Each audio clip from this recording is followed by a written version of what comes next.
Kick Out Crew.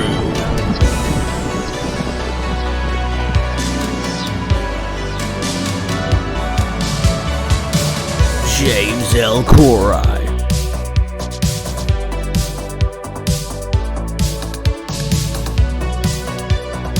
Brad Stanton.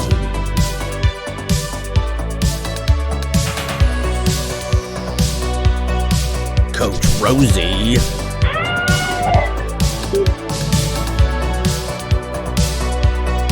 Adam from Bama.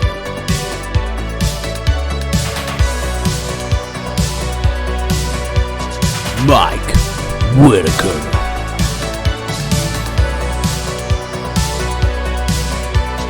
Devin Dowling. The Kick Out Crew Podcast. Available on all major podcast platforms and watch videos exclusively on YouTube.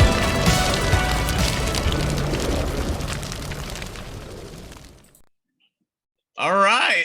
Well, ladies and gentlemen, welcome to episode 25. We made it of the Kick Out Crew. Want to thank Cabana Man Dan for last week's episode. Want to thank everybody's positive feedback and catch out Cabana Man Dan wherever you can on YouTube, Twitter, all that good jazz. That being said, we are the Kick Out Crew. You are the Kick Out Crew. It's your show. So enough about me talking. Let's get this fucking shit rolling. So, Brad, what you got today? Well, because it is October and a lot of schools around the country, it is homecoming. Homecoming reminded me of being in college, so I thought I'd share a special story. Back in 1992, a girl in a sorority actually had the nerve to ask me to one of her formals. So I'm like, sure, why not? So we're there at the bar. I don't know if any of you guys have ever had Fireball before. Well, Fireball isn't the best thing in the world, especially if you do about 15 or 16 shots. So I'm having a hell of a good time. Don't know where my date is. I'm there with some friends having a good time. Shot after shot, everybody around the bar. I go to the bathroom. Throwing up. No doubt about it. Throwing up. So I'm going, and I just say, you know what? I'm just going to relax. Before you know it, I wake up. It's pitch black, and I'm laying, I don't know where I'm at. So I'm laying on the ground, and the ground is really cold and wet around me. And I'm looking around, and then I realize I hit my head on the toilet. So this is a rented hall that I'm at, that this sorority mixer was at, the sorority formal. And I'm in the bathroom on the ground in the dark. So they have shut down the place for the night. And I am in here on the ground in the dark. I'm like, what the fuck? Where am I? What is going on? So I'm getting up. All of a sudden I hear, Stanton? I'm like, what? And guy kicks open the stall next to me, and I look around, and it's my buddy, Kook. And he's falling asleep. He's sitting on the toilet. So I'm like, well, we got to get the hell out of here. He goes, all right. So we walk out into the dance area, the bar area, and it is pitch fucking black, and everything is locked up. I'm like, what are we going to do? So the doors are locked from the outside. We can't get out of this place. So what do? We call 911. 911 to get us the hell out of this building. So 3 cop cars, a fire truck come. They walk in, and we are a mess. I have throw up all over my freaking suit thing. He doesn't even know where his belt is to his pants. Like, they're falling around his ankles, and they're like, listen, we get it that you were stuck, but do you really think that you should have called 911? I'm like, look, I don't care what you do with me right now. Just get me the hell out of here. So we get in the cop car, and he takes us back, and I sleep it off. I mean, that's the end of the story. It's kind of lackluster after that because the cop was actually really nice to us. But just a reminder of the homecoming at Gannon University, 1992. It was a sorority formal where I decided to fall asleep on the stall and lay in probably my own throw up and somebody else's piss. I got a question. What happened to your date? Why? Okay, so that is it. I got home, and it was probably about 4, and I called her. She didn't even realize I wasn't with her. which is not saying much about me, but You must have had some bad tomato soup or something. That oh must. man. So she was as hammered as anybody, I guess. And when she left, she didn't even realize I wasn't there. And I just can't believe this whole place shut down. Did anybody check the bathroom to see if anybody was in there? No, they just turn the lights out, lock it up, and go, huh? So, That sounds like a friend of mine named Carl. He had an incident in the bathroom here not too long ago. Oh yeah. I hate that crap, man. Right. I had a bad Fireball is experience. illegal in a lot of countries because it has the same stuff as antifreeze. really? I'm not kidding you. My I broken haven't sink had it happened in the since. bathroom. What? Yeah. So my broken sink happened in the bathroom. Bathrooms are a Never go to dangerous the bathroom when place. you're drunk. I had No, a I buddy haven't had back in college. Fireball. Haven't had it Oh. since. Haven't had it since. I had a buddy back in college that we were partying one night. He had a little too much to drink, so You he said got back in sick. college like it was so much long time ago. We'll just It was say like- last year and be done with it. It's like 6 years ago now. I'm getting old. But so But, he had a little too much to douche- drink. douchebag. Started passing out, throwing up in his bathroom. The RA found him and called the 911. They made him have to go to the hospital, get all checked out and everything. He was fine. He was just had a little too much to drink. Some bad tomato soup. No tomato Red sauce. wings. If he would have had a grilled cheese to dip it in, he would have been just fine. 6 years ago, you were 18. I graduated when I was 17. Did we say college? Yeah. Doogie Howser. All right. Nobody likes a bragger, Devin. Nobody likes a bragger. Hot rod. I'm just all right. You got to remember, high school was the best 6 years of Mark's life. So you got to, that's how we do Anyway. it in South. Back to you, James. But yeah, well, bringing the fire today, Brad. Did I ever tell you about my favorite show involving Fireball? Well, we'll save that one. It's in the archives. I'll put it You've that way. definitely said it a few times.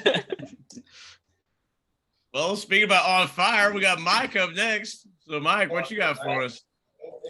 Well, I had a good week today or this week, but I did get a phone call yesterday from my daughter's teacher.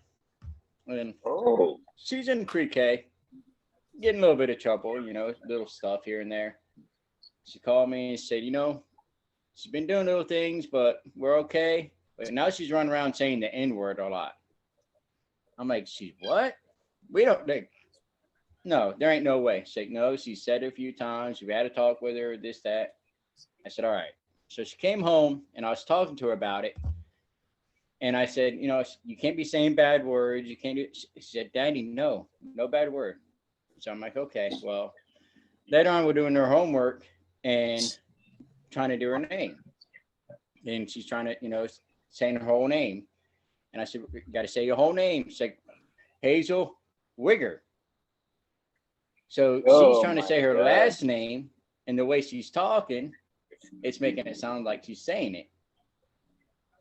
So she got in trouble for saying the N-word when she was trying to say her last name. Oh, thank God that went that way. Man, I'll tell you what. I was not. All right. So now the elephant's out of the room. Oh, Brad's my like, God. we're getting canceled. Oh, my We're She's done. done been in trouble. She's done been in trouble. She's been apparently scratching people. She's been fighting people. So I'm like, this little kid is in pre-K getting all this trouble. Now I'm getting a phone call saying she's saying the N-word around school. And come to find She's out, fighting kids. Apparently. And she's great in the classroom, but when she goes out to the playground, it's on. That's her fighting ground right there, I guess. But so we've been having. Don't you trouble with guys that. use switches out there? Don't you guys use switches out there? Oh yeah, we got hickories right out there. We got a couple of them. I Yeah, had to put a couple of them. I got like 3 of them in my gun safe because every time they find them, they hide them and break them. So Hey, Coach, you got to I got a realize couple his put off kids to are the as side. tall as he is. yeah, Sometimes them in teachers two. can be real assholes though. I remember when my daughter was in first grade and she was learning how to tie her shoes. She accidentally tied her shoes together. And because of that, the teacher made her take her shoes off for the rest of the day because of what she did. And I got so mad. So she had to go like with just her socks on the rest of the day because the teacher actually thought she was skilled enough to tie her shoelaces together on her 2 different shoes. She was barely tying her own shoes, let alone this magician trick that she was playing apparently. And I went off. Like I'm thinking like, come on, this is 1st grade. This isn't 8th grade. Look what I did. And who cares anyway? Oh, take them off. Sounds like a safety issue. Thank goodness for Velcro shoes. Yeah, Saved my life. You know, I don't tied my know, shoes the Karen. bunny ears method for forever. Yeah. So you never had a knot. You just kept going back and back. Yeah. Yeah, and then I learned how to do the loop, swoop, and pull on the front porch of our fraternity house. Called my mom drunk as shit. I learned how to tie my shoes. Oh, it was good stuff. I was like 19. Wait. You made it all the way to that? You didn't tie him until then with a loop. See, this is the loop, swoop, and pull is the biggest bullshit of all time. Because they're like, you wrap it around this finger, and then you're like, oh, you pull the string through the hole. Well, if you have your fingers like this and you wrap around, you just cause like 7 holes. So which shoestring do you pull through, like, and I've been having trouble hitting the hole ever since. Play a little music, you can probably fix that problem. I wish I could have a recording of you talking to your mom about it. Oh, believe me, she was super pleased to be getting that phone call that early in the morning. The whole bunny ears thing reminds me of a joke. I'll tell that one later. Okay. But I do. Waka. It's actually pretty funny. See, that's a running storyline. You hook them in the beginning, and then get the payoff later. We're learning how to be a wrestler. My son tried out for the wrestling team, so we find out hopefully tomorrow if he made it. He's been busting his ass on that. So, I'm sorry, Mike. We just started interrupting you. Didn't realize you were still talking. it's all right. I'm always interrupted. I'm sorry, buddy. So he's gonna make the wrestling team. What's his weight? We find. I don't know. He's like 95 pounds. I don't know. Well, then it's 95. Come on, man. Look at his daddy. He's small like Look me. at his daddy. Yeah, he's small like me. Actually, he's a bit bigger than me. Ain't gonna lie. That's what we all hope for. No, isn't but it? he's trying. So he went out and did his practice today. He said he finds out tomorrow if he made it or not. Is that the child that you get your underwear mixed up with? That is. Okay. That is. You can hear about Best of that luck in the to him. archives. All right, you beat me to it, James. All right. Anyway, I guess that's it, Mike. Back to you, James. Is it time to bring the havoc? Oh, I might be. Fuck yeah. Well, Brad, what's on the agenda for today? So we decided because of the season, it's the season of Halloween. We're gonna go with Halloween Havoc wrestling matches. Some of our favorites, maybe some of our not so favorites, and that's what we're gonna do for the next couple weeks here. So, what do you think, James? Can't wait. Halloween. Yeah, Halloween's so cool. I mean, it's fun to party, get drunk. Everybody's in a costume party. You can hook up with a chick at a Halloween party. Have no clue who or what she looks like, who she is, anything like that, because she's in costume. So that's kind of cool. You don't have to like Does that deal with happen them to you? after it. Has that happened to you a couple times? You're just in costume and you're hooking up? No. I was My saying, friends though would go to parties. Never and hook up once with to me. chicks. They're like, "What's under there, pal?" You said that so confidently. I've never done it either, James. I always know what costume to look for at the Halloween party. How those tacos Devin, go? Devin looks for the ones in the demolition outfits. Mm. Okay. Axe or smash, baby.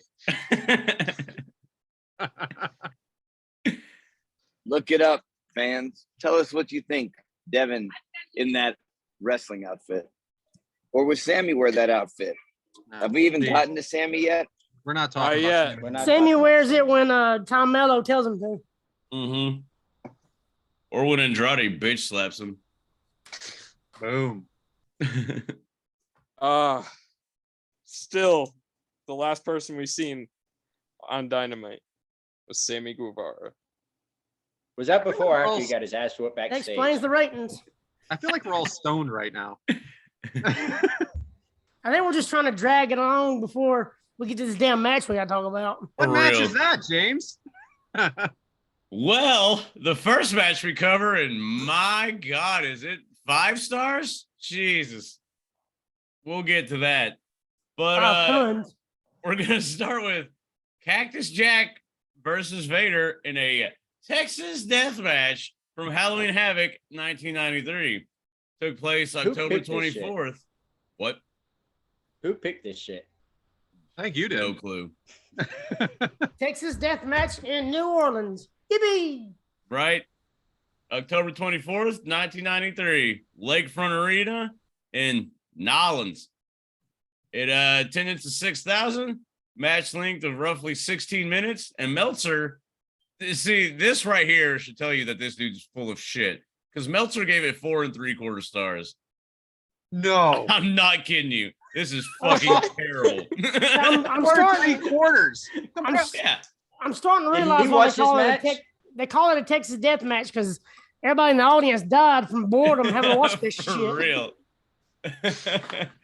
That being said, I guess Brad or Devin, I'm sorry.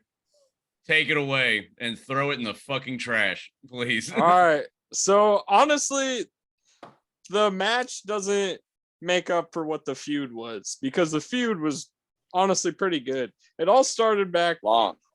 a long time ago, like 6 months before this pay-per-view.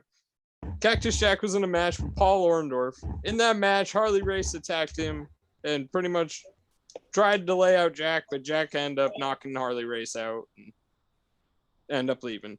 Well, then later, Harley Race said, I'm going to call in my heavy muscle, and called in Big Van Vader. So that led up to a match between Big Van Vader and Cactus Jack. And that wasn't a very long match. It was pretty short, but Cactus Jack won by count out. So he got the one in the up on Vader. That led to a second matchup where Harley Race actually got involved in this one as well. And he removed the mats off the cement on ringside. And then Vader slammed Cactus Jack on the cement, busted the back of his head open. This caused a whole different gimmick by Cactus Jack, where he was going insane. He was losing it. And he was pretty much gone. Then after this entire gimmick of Cactus Jack kind of unfolded, it kind of led to him coming back and facing Vader at Clash of the Champions in August 1993. I'm sorry, he announced at that show that he would face Vader. And that led to this match at Halloween Havoc here. The spin the wheel, make a deal that landed on the Texas death match. All right, so let's get to that. Thank you so much for that, Devin. Cactus Jack versus Vader. Now, I want to really, we have to start with the rules, okay? Because you're going to hear me say this throughout this breakdown about these rules. So, Texas death match. There are no DQs. Falls don't count. However, falls count anywhere. But they don't count. They don't count though. So you There get is one 30 part. There's one Go ahead. part where that it's like what does he say? Yeah, you can't pin him, you can't pin him. And then Jesse the Body is like, I wish somebody go for a pin and make a move here to win the match. And I was like, right. you just said you can't pin him, but now you're saying somebody needs to make a pin. So Which Jesse, because Tony Schiavone was dressed up as Jesse the Body True. Ventura. So if you do get a fall, I guess that's either a pin or there wasn't submissions back then. The fall, they don't count. You get 30 seconds, a break for 30 seconds. Break. And Yep. then you have 10 seconds to get up. What I think is confusing here from the beginning is it's not like a last man standing match. So if you just get knocked out, there's no 10 seconds. If I'm understanding this right, and I didn't understand it for a very long time in this match, I think until the end. So you have 30 seconds to get up from a fall, or you have a 30-second break, and then you have 10 seconds after that. So actually you got 40 seconds, basically. All right. 43 counting the pin. Right. So 43 The pin seconds that don't count. that don't count. Doesn't matter how many times you do it. Don't count. So, Adam, have you ever been in one of these? Fuck no. There's only been one. I don't wonder know. why. Has there? I thought they were going to I've spin never- for it the other night on NXT. I really did. I Yeah, was but- like, oh, please be on there. Please be on there. Balls count anywhere, but pins don't count. Yeah. Yeah. And, But they and do then the other count. night on NXT. For a Go ahead. 30 That's, second that's break. kind of like wiping your ass before you take a shit. Don't make any sense. The other night on NXT, I think you guys saw this. Grayson Waller spun the wheel for the Halloween Havoc coming up, and he's like, "Come on, coal miner's glove match! Come on, coal miner's glove match!" And I thought that was just fantastic. You know, call back to an early episode in the archives for us. Yeah, So- that's a fucking doozy too. Even more confusion, James. Who are the announcers here today? Because I thought I was seeing double. Whoa! Good one, Brad. Double vision. Yeah, it was Jesse the Body cosplaying as it appears to be himself, and Tony Schiavone, who is, I guess, cosplaying as Jesse the Body. I Yeah, think Jesse's I just wonder if himself. there was a memo lost in shuffle, and if Jesse the Body's like, "Yeah, I ain't dressing up like shit," but then Tony Schiavone, they're like, "Hey, Tony, you got to dress up as something." So then they both show up, and Jesse's like not in costume at all. And Shivani's like looking like a jackass the whole time. Wasn't he in a doctor's outfit or something? Because he said he was the gynecologist for Bourbon Street. Ah, He was the yeah. Bourbon Street gynecologist. I think they were supposed to be Best kind. switched. Best kind. Talk about some walking tacos. So spin the wheel, make the deal, Mike. What do you think of the gimmick overall? Forget what they landed on. What do you think of it overall, though? I think it's pretty interesting. I mean, it was not so predetermined, I guess. But yeah, I think it's interesting. If they would actually just spin it and let it man do what you got to do, I think that's awesome. Yeah, I do too. So, Coach, Vader comes out with Harley Race. Are you a Harley Race fan? Well, Brad, as a matter of fact, I am the reincarnate of the man Harley Race.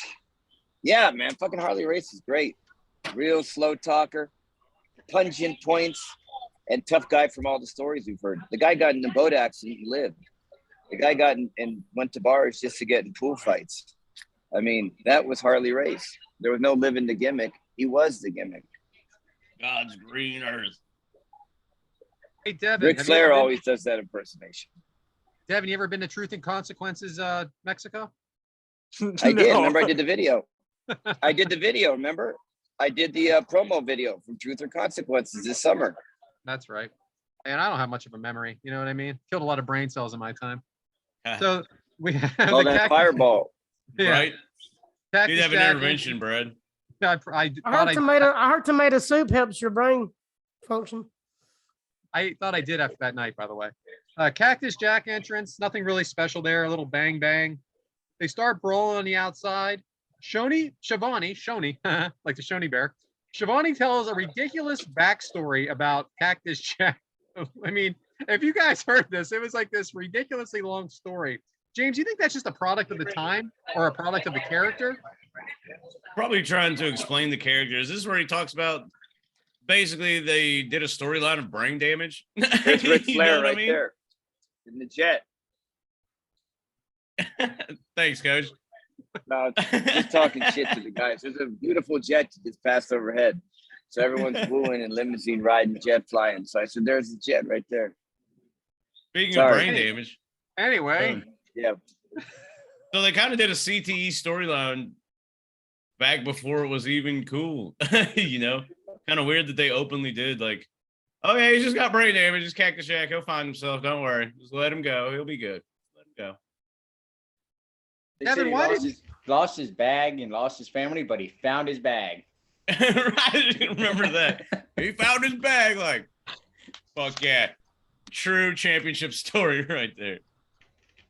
Devin, why is Vader always taking his mask off, by the way? It drives up his intensity. It shows that he doesn't care about the gimmick anymore. He's ready to brawl. Was this a Also, I think record time here or what? it was like 30 seconds into the match. But Probably because it smells like he does shit. That. he does it because he's too big to pull the straps down. So he just pulled the mask off. Oh, screw it. I think Chair- it also helps cover up those nicks and stuff too. Chair shots to the head by Jack. Punches look good from Vader, because they probably are legit punches, right, Adam? I don't, man. This is a shit show. That's all I'm gonna say. This match was a whole shit show. I'm mad because y'all made me watch it, and the fact that I had to watch this shit. It was a shit show, and in my notes, I also put it's a shit show. So the But yeah, punches they legit? were throwing live rounds. Yeah, live round. I thought so. Yeah, They they were were- punches. They're beating the shit out of each other. But why was Jack busted open so early, Mike? Like, was that, you think that was on purpose? Well, I don't think so because he was actually busted open. So you think it was a shoot? I think it was definitely. Yeah, he hard way. Something happened. Well, at least Vader blocked one of the chair shots to his head, because it didn't look like that was going to happen here for a while. I know putting your hand up back in the day wasn't the way to go, but I mean, let's face it. I mean, I think it's okay now, right? Yeah. Vader fell into the, as Tony Schiavone called it, the RIP grave, not the rest in peace grave, not the RIP grave, the RIP grave. He doesn't say anything right, does he? Why is the ref not counting, though, Devin? The ref screaming, "I'm not getting in that grave! Right. I'm not getting in there!" Well, this is what I'm talking about with the damn rules. Like, so the announcers are confused to why there's no counting here. But apparently, you have to get pinned first and wait 30 seconds, and then there's a 10 count. I think. I don't know for sure, but I think. So they It gave kind Jack. of was a badass image of Vader climbing out of that grave, though. It was not badass. It was stupid. I think it That looked would be cool. badass He if he walked up had that a big old. half flight of stairs. With All dirt right, Now, if all he had around that him. mask on that he did, that big with the horns and everything else, came out there with that on, that would have been cool. Yeah. You know what's funny is our number one fan, Adam Simmons, says he's going to be really upset if we shit on this match. Adam, we are shitting on This this is match. And listen, fucking terrible. we're not shitting on the competitors. This is not, the competitors are not what we're shitting on here. A full shitting page on whatever right in the this center. is. Right in the center. Shit show. So Cactus Jack gives a clothesline to Vader and gets, was it a 3 count, Coach? Close enough. For that match, it fit it definitely fit the persona of that match. Another flub. So If you're watching it, Patrick, when he kind of kneels down to kind of catch himself, he counts that as 1. I mean, that's He what really does. did. I Gets rewound down it to his check knees and that goes out. down to his hand, and he counts that as 1. So, shit show. So then Cactus Jack actually hits Vader in the head with a cactus. Nice touch, James, or props just silly in this thing? Well, holding up the cactus, probably a cardboard cutout or whatever, maybe a wooden styrofoam, who knows? But cactus with a cactus, huh? Yeah. Doesn't get much better than that. Boy, howdy, But, Adam Simmons. Picked a winner here. So yeah, we're gonna say that Adam Simmons picked the match, even though he didn't. Thanks, Yeah. Adam, for this freaking. Now we don't even know what to say, dickhead. Right? So then we have a second pin to Vader by Jack. Again, I thought this was still confusing at this time with the rules, but again, we kind of get the gist as we go. Now, Adam, I got a quick question here though. In matches like this where the pins don't mean anything, why do they always make it easier to get pinned? Like, they're not using their Try to finisher. get- They're just using regular moves. No one's getting a 3 count by a clothesline in a regular match, but in these What kind of it matches, does, it devalues the 3 count. So I don't understand having a match with a 3 count. Why do a pinfall if you don't count? Oh, that's stupid. Stupid. And when they do, a roll up, 1, 2, 3, it devalues the whole damn. It's a shit show. how hilarious would that be? Like a small package in. It doesn't even hurt him, and you get 43 seconds. A to small freaking package get off up. a chop. He chops them, and they go down to a small package. This was not well thought out. at all. This was not well thought out. The announcers don't know what the hell's going on. They really don't know what's going on. I'll say this So- much. Next time we have a wrestler, like, especially if, we want to bring back Cabana Man Dan for sure. Next time we do, let's have him watch this match and be like, hey, break it down for us, active wrestler, and tell us what the fuck is going on here. So we It's, have it's a gimmick. It's a gimmick on top of a gimmick on top of a gimmick. You're For absolutely real. right. What, And it hey, go makes ahead, no Devin. A sense. hat on a hat on a hat. Whatever the fuck that Exactly. was. And it There's just a hole. Remember. There's a hole. There's it a makes hole it in the so bottom far of the sea. unbelievable. It just makes it too unbelievable, and nobody's interested in the match. I don't think anybody was doing anything. I'm starting to laugh. Like, Mask off at the beginning. Crowd's dead. Vader's in the corner telling Cactus Jack a damn story in his ear before he throws him into the table. He tells him a damn short story or a whole spot before he says, "Okay, run into the table." And then Speaking Superman of the stuff table. into the fucking table. Come on now. Speaking of the table, could they have gotten a better table there, Mike? What was You the would oldest think, one? you would think so. I think they got this one out of the garbage can or something. I mean, Well, and then the isn't, ref like, even put it up. The ref isn't he set it setting it up up for and him. then Cactus Jack is just kind of like standing there like, The ref setting up the table? yeah, just like Vader- hanging out like, right on. Vader hits Cactus Jack with a chair, but he hits him with the legs. I'm definitely getting to that because the thing is, I love Jesse though talking about that table spot with the ref. He's like, "Oh, excuse me, what is he doing? Setting up the table for Cactus?" It's just great And then shit. Vader just like Superman's onto it, like, oh. Could you imagine being in the crowd and be like, 1, 2, 3, yeah! Oh, it's not over. And Oh, 39, wait. 28, No, it's not 27. over. Right. He's got 10 more seconds, Shivani. It's like, God, what Yeah, the but fuck then is if this you match paid, doing? if you listen to it, they're like, they got 30 seconds, and you count to 5, 15 seconds. Thank God. So then the table's up. Then it didn't break. Jack threw Vader into the table, didn't break. Announcers just decide they're not talking No, anymore. Vader ran Only himself because they were into the taking a table. piss Jack break. didn't do shit. Jack misses the sunset flip. Adam, this was ugly in so many ways, right? Yeah. Only fitting for Halloween, says Shivani. Yeah, because this is a shit show. Vader hits Cactus with the chair, legs first. Devin, have you ever seen that? Only in this match. That was brutal. We're getting some interference out there. Is anybody out there on a walkie-talkie? Is there anybody out there? Is someone playing the radio in the background?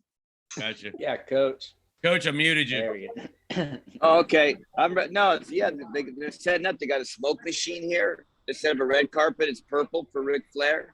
They got the Ric Flair music going in the background. So yeah, mute me. I'll when you ask me a question. So behind the I'll come back on. scenes, Yeah, go Do we find wanna the tell loudest everybody people real you quick can what and go Coach stand is beside doing? them. Was that Tell Mike? him, Mike. do you want to tell what coach is doing real quick? Since Nah, I don't know. whoever's watching YouTube. Doesn't Anyway. By matter. the time you hear this, a Legs week first, ago, Devin. Rosie You ever was seen at Las Vegas, home of the fucking. Yeah, that's the next match though. Yeah. No, the only time I seen this was when I seen this match when I was younger. I had a best What? of Mick What do you mean Foley. younger? I had a best of watched this Mick live? Foley DVD, and I remember this match when I was younger, and I was And so And this match was freaking on a confused. best of. Oh yeah, Well, it it was- swinging for the fences on that one. it was 4 and 3/4 3/4 stars. Exactly. I didn't even know this shit. From the That was greatest cool. man ever. It's All right, funny how we Coach. watch some good matches and they're only like 2 stars, and this is a fucking train wreck. Or as Adam wrote, like 3 lines big, shit show. And Meltzer's like, oh my God, 4 3/4 stars. Calling this a train wreck could be offending train wrecks. Wow. Coach, I'm going to ask you a question now so we can unmute for a minute. Yeah, I'm ready. I'm ready. All Go right. ahead, pal. Don't worry about me. So Harley Race is hiding something at this point Yeah. in this no disqualification match. Can you explain Right. me why Harley Race is hiding anything? Well, there's probably some legal ramifications about using a taser. We don't know if he has a license for that. Back then, they were a newer product, so they probably had to be certified. And Harley did have a record, a shoot record, so he probably just didn't want to get caught up. Well, So appreciate that's that why he did story. it. Vader going to the top, sunset flip, lands, gets the pin. Now, James, at this- Moonsault, not sunset flip, moonsault. moonsault. Sorry, buddy. James, did you think at least this was impressive? As a big man off the top? Yeah. I mean, he was definitely highly athletic for his size.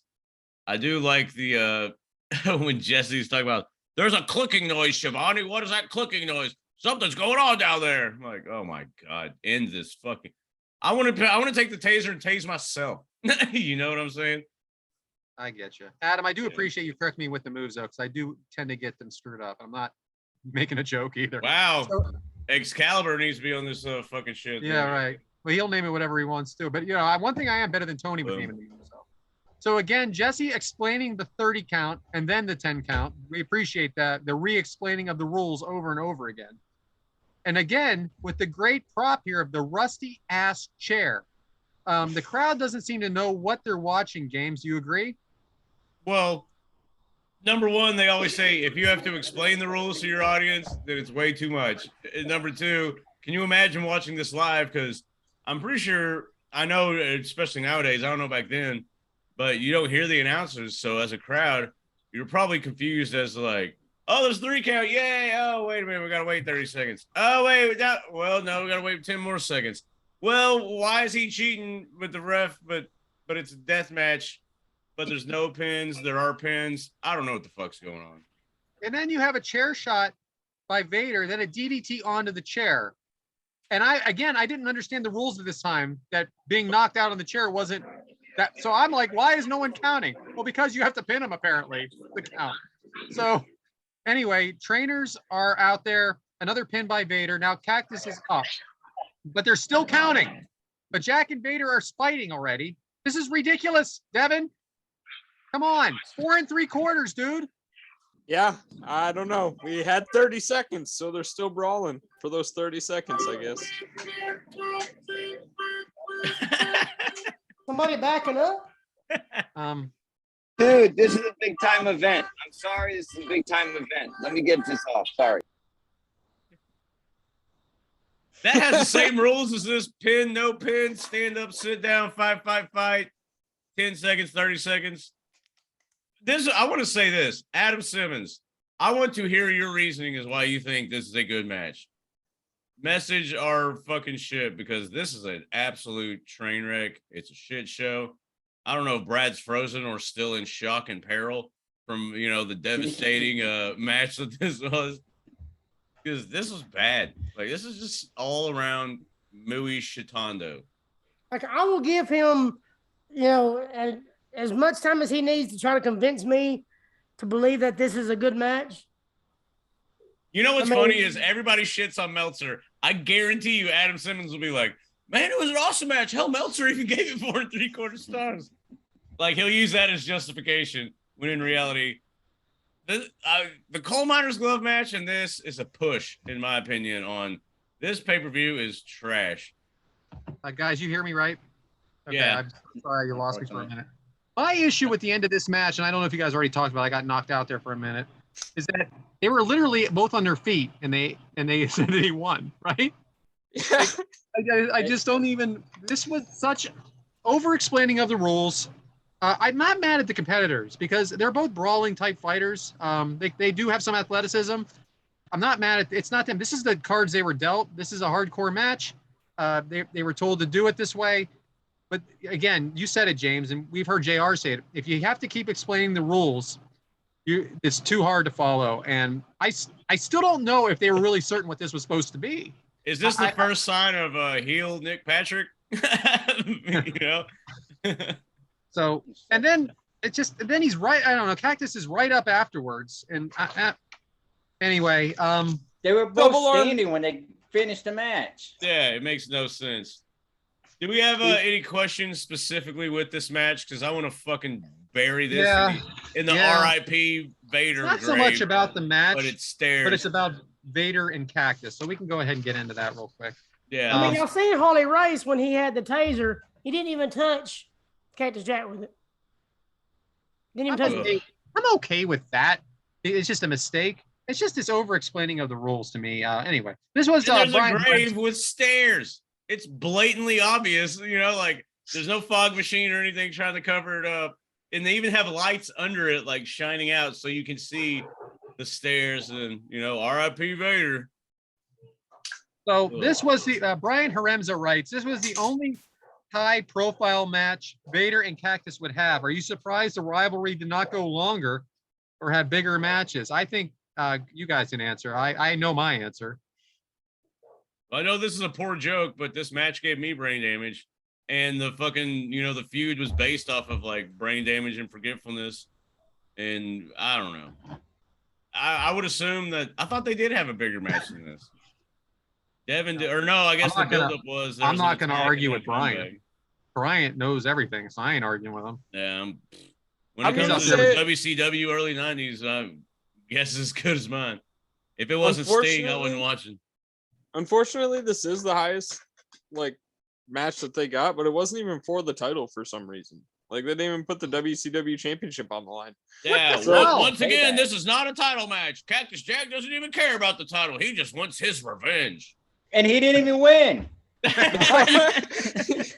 So definitely should have been a follow-up. That's up there with that Arn Anderson Tully match against the Hart Foundation at SummerSlam. That wasn't for the title, and they won anyway. It didn't matter. You wouldn't have won if you got tased either, you little leprechaun. Don't get down on old Cactus Jack. He can take a lot, but only Abdullah the Butcher can get electrified and come back to life. I'm not saying nothing about that. I'm just saying it was not a title match, and he still did not win. Make it a title match if you're not going to win. Yeah. It's the difference. It is funny, let's go to settle the score. Let's settle the score. And there's 3 pins, and then the match ends with the 2 dudes standing. It is all around just fucking terrible.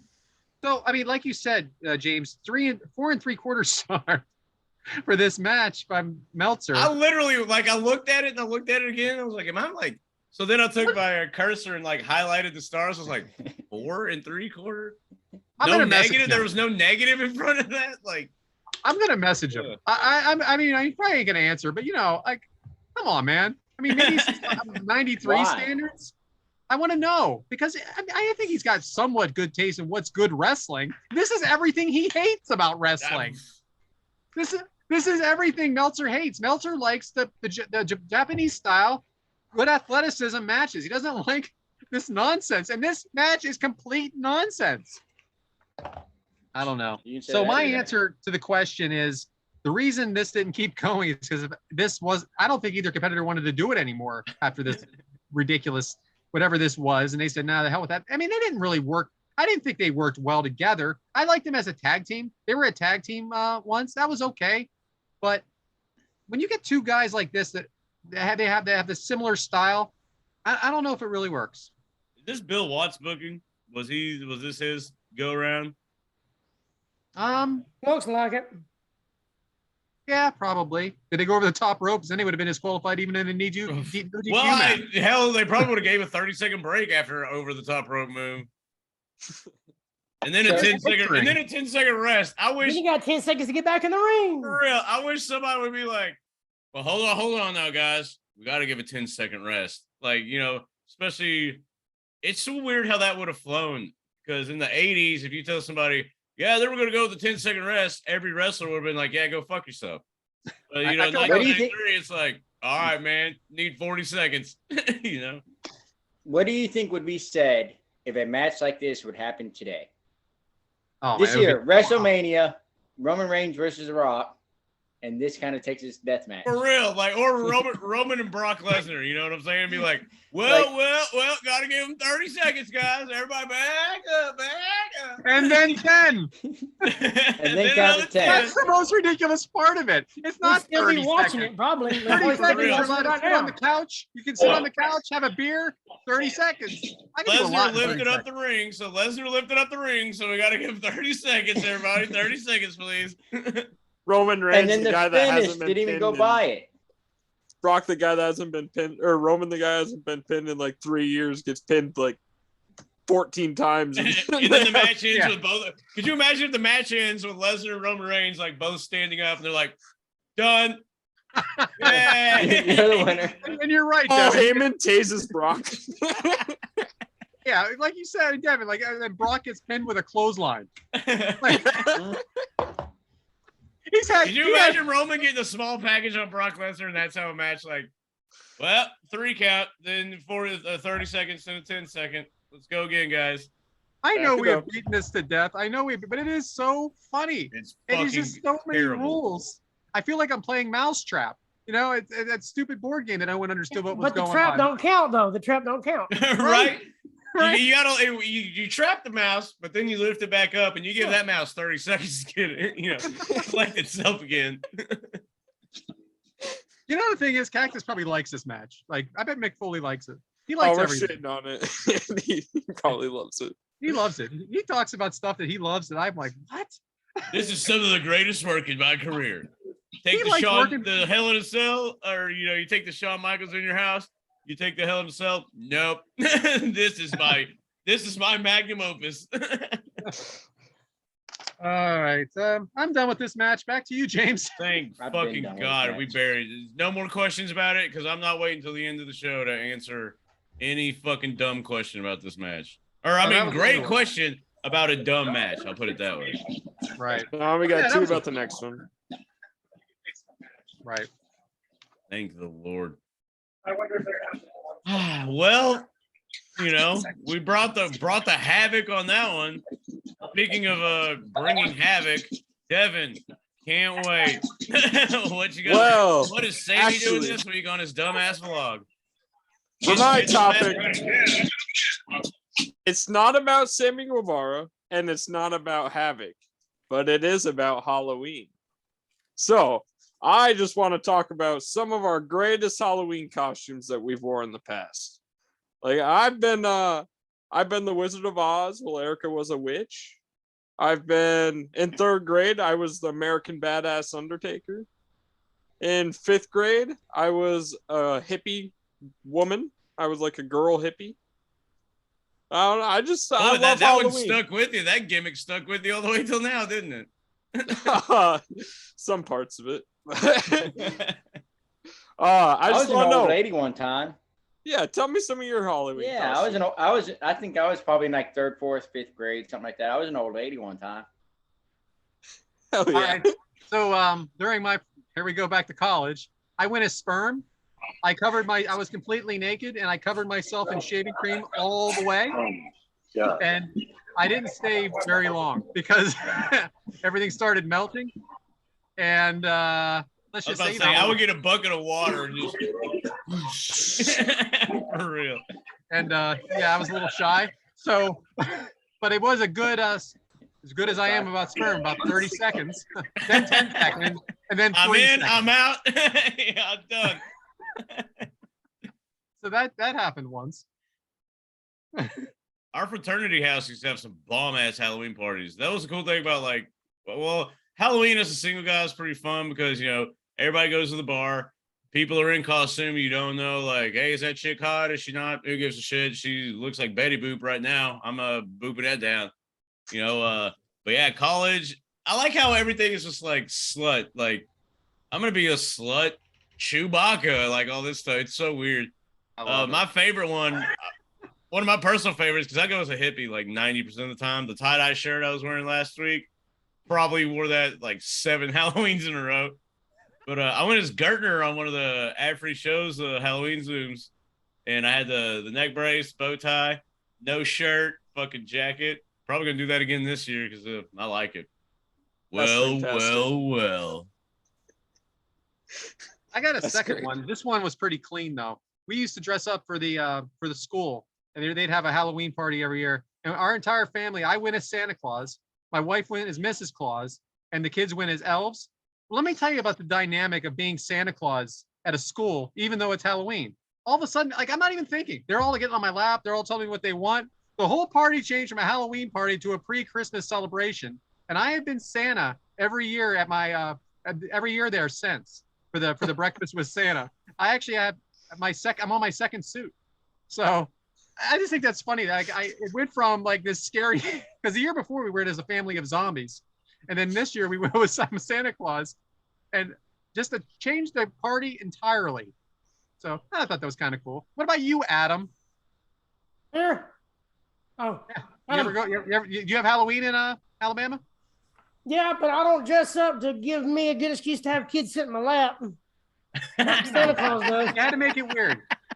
I promise I'm not getting canceled in this episode. It almost started bad with Whitaker. Boy, I know, man. When Mike started that, I was like, well, it was a good run, guys. 25 and out. Good run. We made it past 5. I'm going to burn my shirt after this, and I'm never going to speak of this again. Oh yeah. No, I've been a Ninja Turtle a couple of years. You know, like me, my kids, and my niece. We went as all 4 Ninja Turtles. I actually still have that costume in my closet. That's badass. I was Donatello, and it had like the big D, right, like the belt thing. So I was like, hey, look at my D. When it wasn't Halloween. But yeah, I was always Ninja Turtle and stuff. I didn't, since I was 40, it's been a while since I've dressed up. I had one year. It wasn't Halloween. It was my son's birthday, probably his 4th, 5th birthday. But he wanted a zombie birthday. So we had a birthday party at the park. A bunch of 5, 6, 7-year-old kids running around, dressed up and painted up as zombies, running around the park. That's cool. You shoot them with Nerf guns? Yeah, I mean, just doing all that. His cake, we had one of those pictures cakes, and it was a picture of him as a zombie and everything. It was pretty cool. That sounds cool. All the other little kids like running from them because they got little zombies running after them and everything. It was pretty neat. Like now, look, last year, there was one year I did Michael Myers. I'm sorry, David. There was one year I did Michael Myers, but I didn't tell anybody because like every year my aunt would do like a Halloween party, but I told her I wasn't getting to come this year because I told her I had to work. Well, last minute I found out I could get off work, so I didn't tell anybody I was coming. So I parked down the street from her house. I had the mask and the blue jumpsuit things. So you couldn't tell it was me at all. And you could just see me walking down the street and they're all like doing their thing. I just stopped. I turned around, looked over there, went and sat with everybody, didn't say a word. I sat there for an hour and she threatened, she said, I don't know who you are, but you need to get out of here if I call the cops. Like she was really getting pissed. Like didn't know it was me. Then finally, because I knew she's redhead, so she got really pissed. So about an hour into it, I finally had to tell her it was me. It scared the hell out of her. Because she almost called the cops on me because she didn't know it. Because she said, I thought you had to work. So I parked down the street, walked about 6, 7 houses down. It was great. It scared the hell out of her. That is awesome. One of the coolest, here's a blast from the past. One of the coolest Halloween things at college. My buddy, speaking of one of my favorite cartoons, which I've talked about in the archives, Doug on Nickelodeon. One of my buddies was dressed as Quail Man on Doug. He had the belt. He had the belt over the head. You know, the fucking whitey tighties over the shorts, the Q on the shirt, everything, dude. It was fucking sick. And we're all like, dude, you're gonna win the Halloween contest. Like that is so like obscure and so badass. Like you're gonna win it. You're gonna win it. So we go to the bar and everybody's in their costumes, you know, because they're doing a costume contest, you know, for like a $50 tab or something.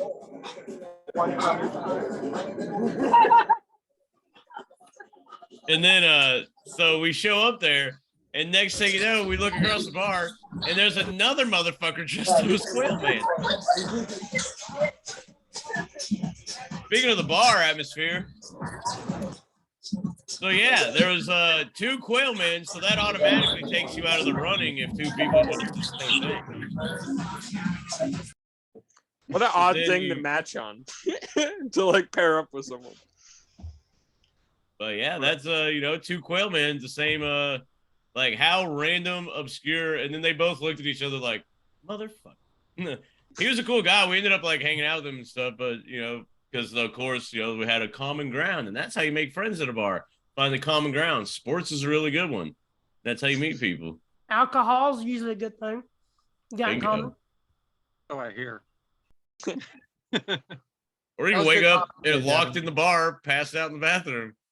Man, I'll tell you. How no one checked the bathroom still blows my mind. And that I there got was a friend someone named Carl. next to Hit me. that happened to him too. Well, see, someone checked that bathroom and kicked his ass the fuck out. I would have loved to have been kicked out. It would have saved me a lot of ag. I remember Adam picking me and Megan up from Rampage and then hearing this story, and we're like, dude, it's like midnight. They're like, yeah, man. Yeah, some of them are still there, some of them are back. I was like, whoa. Yeah, that was a crazy night. Yeah. Mazel tov. Yeah, good stuff there, Devin. Oh, thanks. What do we got next there, James? Well, if I look at the hoo-ha, it appears that we have Adam. You're looking at who's hoo-ha? Wait a minute. I missed that.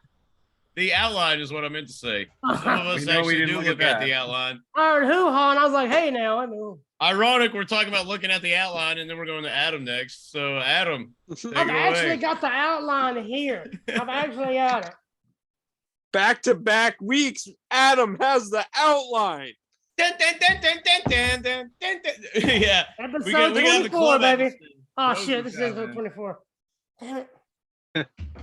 That's when Coach need to come back with the So music. close. Brad. My topic. My topic's I pretty just easy. want to choke him out right now. And I think everybody knows it. I'm not hiding it. We're Sorry, waiting for the Adam. glasses to come No, you're down. good. 'Cause, There you go. my topic is people picking raggedy ass matches that we have to watch and it turned into a shit show. Adam. Send me Especially when the name is the same as mine. It makes me even more mad. You're not representing the Adams very well, buddy. It's the best. So at least pick a good shit show. I go out of my way and make it strong on the outline. Poor Sarah. Poor Sarah. You know what I'm saying? She's got to be Honestly, sitting there I saying, logged "You in on shared time your today shit again?" too. 2 weeks in a row I've been on time. Yeah, on time is 5 minutes late. And then I have to log in and talk about this shit show. Well, thanks for preparing. Thanks, something. Adam. That's my Talk about, topic. hey, speaking of on time, Cabana Man Dan chimed in before Adam, but got the code from Adam. That's the best. and your plans before this, Adam, and you're doing this. Right? Y'all did hear him admit that I was a better wrestler than him, right? Oh, he heard you say it 7 times after. I might have been the better wrestler, but he had the better storylines. He had the better gimmick, So and he had a more wide open moveset. Well, Listening back. listening back, it was funny when I actually thought he was 5'8" and 5'9", and you went, ah! I didn't know. It's two guys in the ring together. I don't know how tall he is. I showed it to my wife. She's like, yeah, of course he is. I'm like, get the hell out of here. Now him and No, Mike's about the same height. Yeah, he's the same Mike, height you as should be a Jordan. wrestler. Apparently. I can do this shit. Right? Right, Adam? Anybody can do it, man. Just throw them in there. That's what they say. It's almost like booking a match, right, Devin? Can we do that? Oh, Yeah. Lord. Well, you're talking about training to be a wrestler. It reminds me of a video game, old video game I used to play on the PS2. Taz would always say to Michael Cole, if you let me train you for 6 months, you could be the cruiserweight champion. Old video game on the PS2. My old video games were on the Atari. Yeah, exactly. Yeah, really. Or Brad's at playing least- Pong, like, look at the graphics. He's like, Frogger. Playing Frogger, baby. Pong, baby, Pong. You're right. You're right. I played it. it even bounces on the edge of the screen and bounces back. Pitfall. We don't Did have to y'all- go outside Did today. y'all play Pitfall? Yeah. Oh, God, I yeah. love Pitfall. What is all this bullshit, right, Devin? Hold on to your rope, pal. Yeah, the old Dig Dug, huh? Get down, some Joystick Dig and the Dug. one button. My first system was PlayStation 1, and then I got a GameCube. So this And I bet the generation. PlayStation 1 had already been out for a while, right? Oh yeah, it was my dad's. Yeah. I just See, that's what I'm talking about. here. that's the first one I played. This is the bullshit I'm talking about. You are not. You are too young. Oh my You know, What and an I played insult, with right? when I Good was one, younger. Brad. You're too young. I played with these wrestlers. I got a new Man, set out this week. Thanks, Set up. Devin, I hate you. Yeah, I don't like it. Oh, thanks, brother. Do your parents think it's weird? Do you hang out with all these old guys, especially me? Um, Yeah, right. my dad listens once in a while. My mom, she thinks it's weird. Yeah, I bet. I would think it's weird for my kids to do it. For sure. boy. With a bunch of guys that are really old. Especially this guy. I'm just waiting 5 years, and I'm gonna do a spin-off with all you guys as kids, the Kick Out Crew 2. So Yeah. In 5 years, And- my daughter will be 23. exactly. So it isn't. This is really weird. Moving on. Is that all we got, Adam? Adam didn't have anything. That's a I fact. didn't have nothing.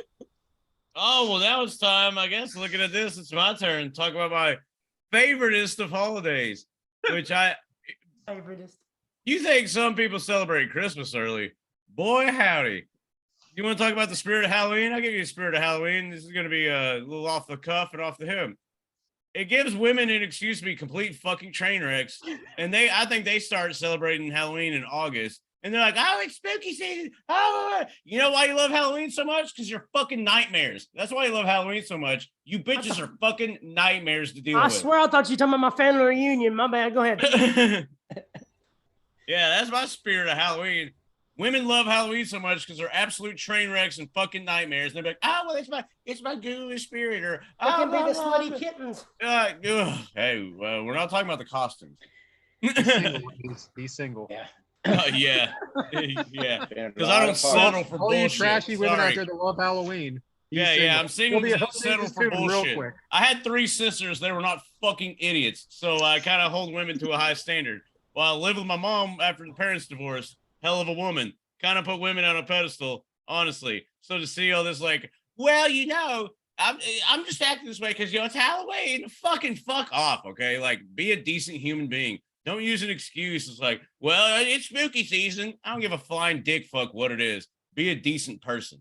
Quit There you making go. I excuses. actually like that. Better yourself. Yeah. Your I topic like was a that. whole lot better than Well, mine. you know it's retrograde right now, so I'm just out of it. Oh, fucking grow up. Like, what are you, 7? Oh, man, I'm telling you, that is the spirit of Halloween. It's a dumbass excuse for, like, well, you know, because Yeah. they get to wear a facade. Women put on a facade every day. That's why at Halloween they love it, because the facade is actually like a custom. Like it's welcomed during Halloween. That's Yeah, what your I'm topic saying. was way better than mine. That's my spirit of Halloween. Fucking I quit like that being you put your fake sisters bitches. Be over. real. Be yourself. I like that you put your sisters over. That was nice. Yeah. I have a Even good hey, sister, too. and I have a good one, too. yeah, all 3 of the sisters, and that's saying something. I'll just put it that way. Yeah, my sister's a good one too. I agree. Well, I ain't gonna lie. The only reason I like Halloween is because it's 3 days before my birth, or 3 days after my birthday, and that's a good reason to have a party. What are we doing for your birthday? We're recording the day before. That's what All we're right. doing. I just hate it. Just bugs me, man. Facades and fake shit really just. Everybody knows I am me. I don't put on a show. There's no act. Like it's lazy for me to act. You know, I'm too lazy to act. Is what I mean. So just be yourself, man. I'm tired of this. Like, well, you know, I just get a little crazy around this time of year. Well, if you are acknowledging it and self-aware of it, then fucking fix it. I don't know. Sorry, it just bugs the shit out of me. Better hope a group of Florida girls don't hear this. Your house might get like. Oh egged this yeah, year. yeah, yeah. Believe me, they're Eggs already and- beating down the door. You know, I gotta fucking take a number, wait in line, please. Yeah, got I hear so you many. there. Let me go through my text messages because I get fucking 150 a day from a certain, you know, 6-pack of dudes. But outside of that, there ain't no bitches blowing up this phone. As long as you get your 30-second break in between, you're good. Exactly, and then 10 seconds to, you know, get it going again. There you go. I love your rants, man. They're the best. Oh, that's great. Well, are we? Who's gonna follow that shit? I Oh, guess Coach would- old homeboy has movie and TV time. Can't wait to hear about Hocus Pocus 2 from Coach Rosie or something. Yeah, I don't even know if he's here. Well. Oh God If Coach Almighty, isn't here we going to go. show up, it kind of Ernest- seems like hey, it's Ernest time Halloween for movie. a break. A nitro break. Woo! If we're talking about Halloween movies and stuff, we have to talk about Ernest, the Halloween movie. That's a good one. Ernest Scared Stupid. Yeah. Yeah. Yeah, where he dances with the ghouls, you know what I'm saying? Has to like sweeten them up. You can't beat Ernest movies. I'm sorry. Man, the best. And I'm telling you, the way Cena's getting them hairdos could have a second career being looking the just next like Ernest. Giovanni, ain't he? Yeah, it could be the next Ernest, man. I'm telling you.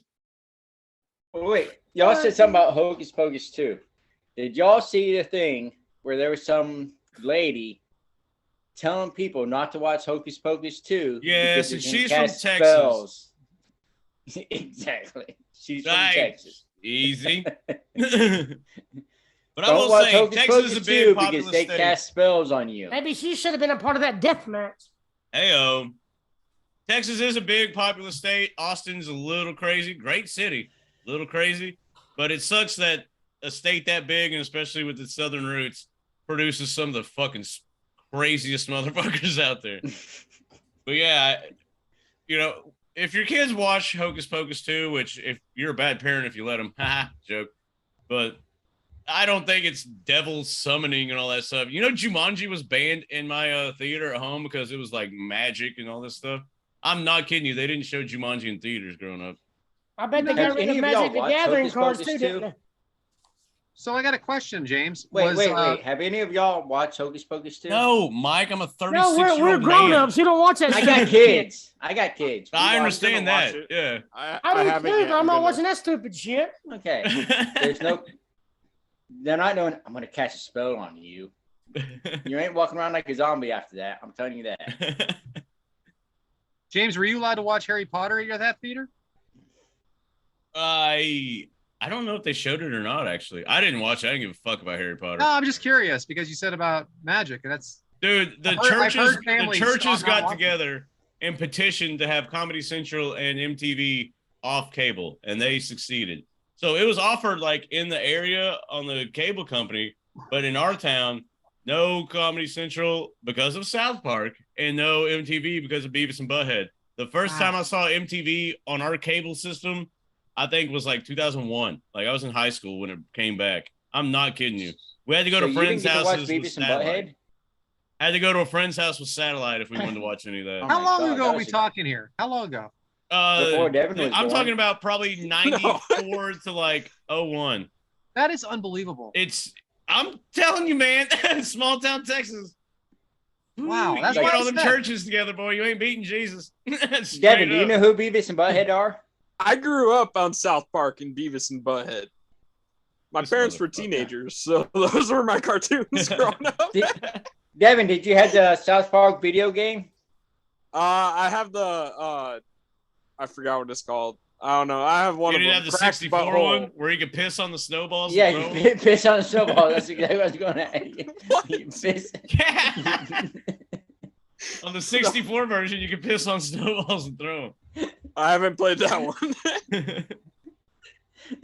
That was better than 007. Conker's Bad Fur Day, huh? Anyway, that's movie time with Coach. Where are we going at with this? Yeah, great movie time. Thank you, Coach Rosie. Hey, my name is Coach, and I watched Hocus Pocus 2, and I think it fucking sucked. Thanks, guys. Boy, there's back-to-back two great segments, huh? And that is the spirit of Halloween. Speaking of, thank God this episode's about to take a drastic fucking skyrocket forward. Because the next match, and I can't wait to hear the build for it, huh? But I got it here. I got it here just in case, guys.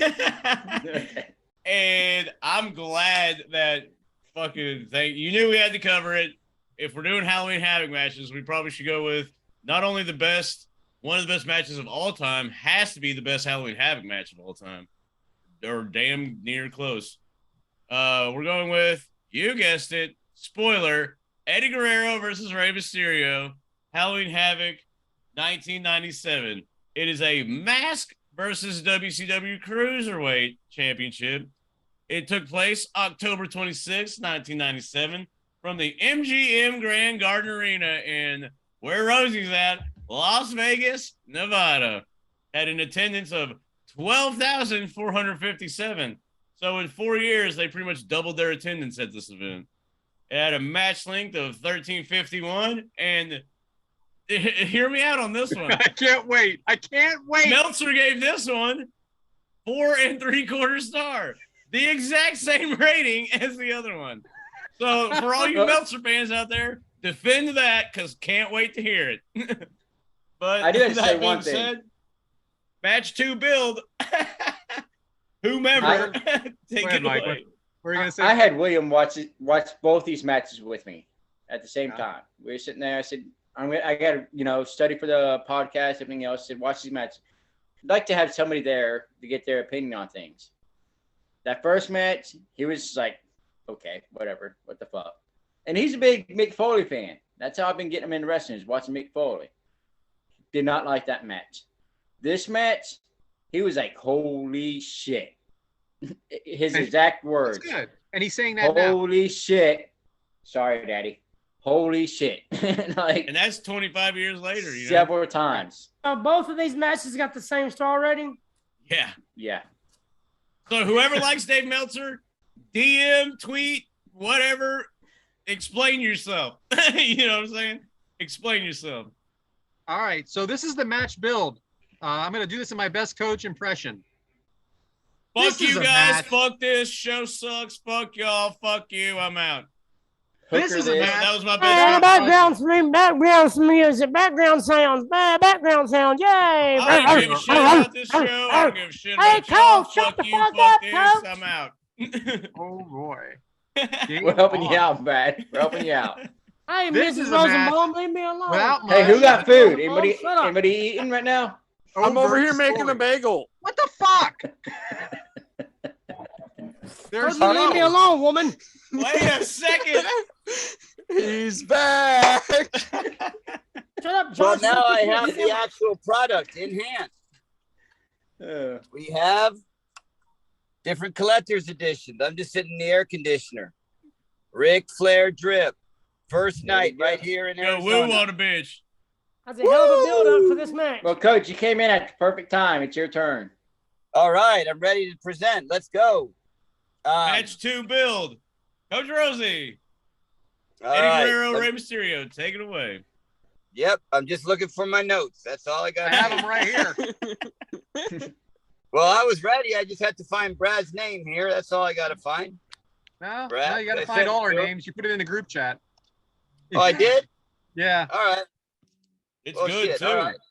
Actually was My fault.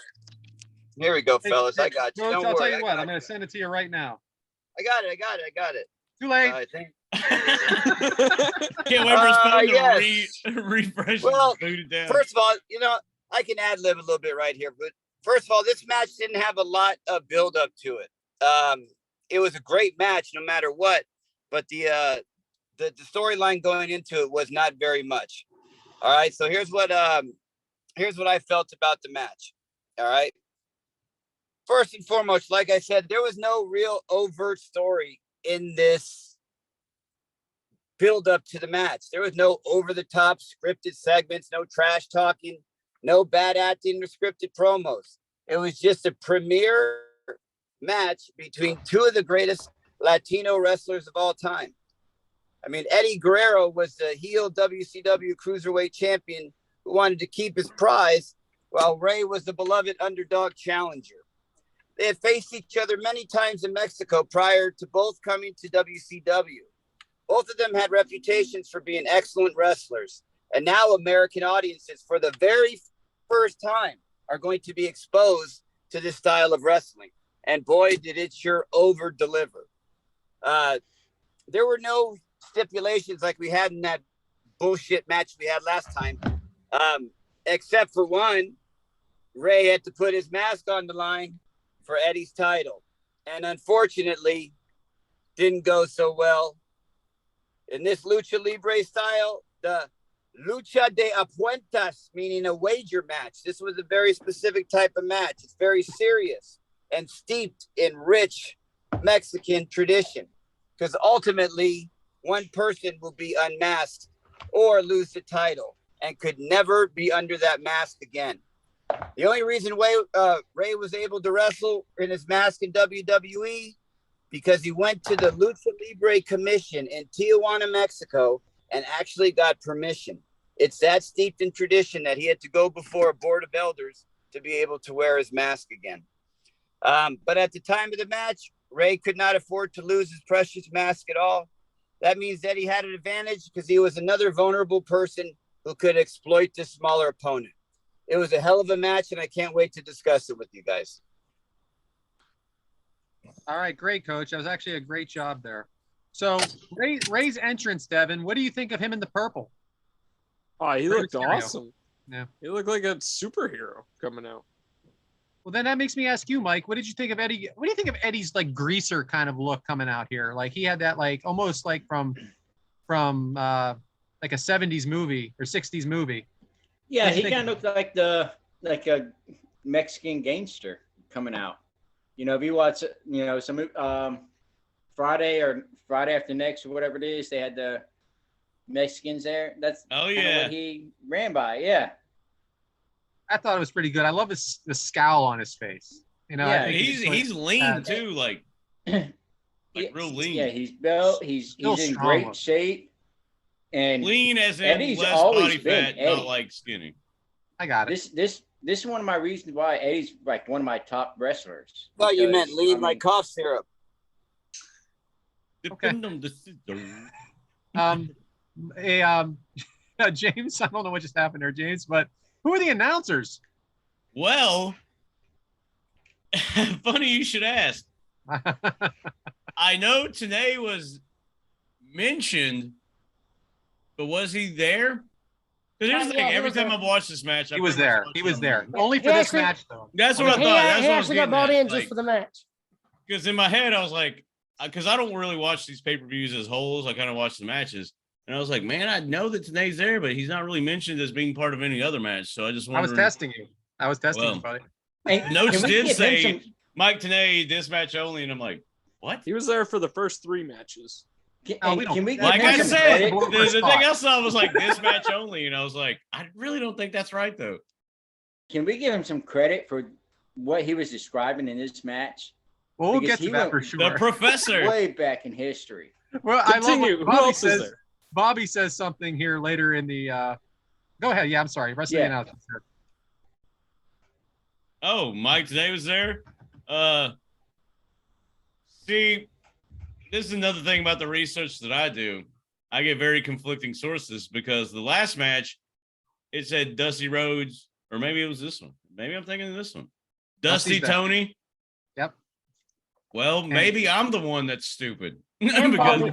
I think Bobby the I Brain mixed, Eater. yeah, and Bobby. I think I mixed the other 2 matches together. Oh, that's okay. I was This about to all make a runs point together. that would have shown my jackassness, which you can hear every week on the Kickout Crew.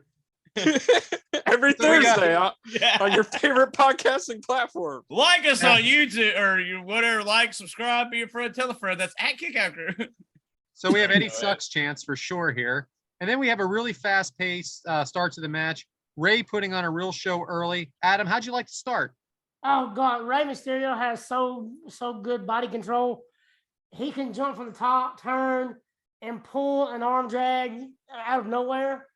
And as far as Eddie goes, even back then in '97, Bobby the Brain, and I can't remember if the other one said it either, but even Bobby was saying pound for pound, he's one of the best workers, and he has such a future going.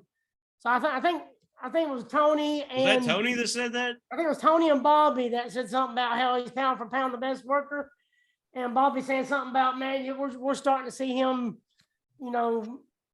into something special. But I mean, but you got to think though, they've worked so many times together that I guarantee you they didn't call but 1 or 2 things in that whole match. I guarantee you they didn't. It's hard to say, but you're probably right. Eddie turns the tables on the outside of the ring. Eddie slows the match down, and he counters twice at this point early in the match. He's a good And- ring general. Is it easier because you think they know each other so well, Mike?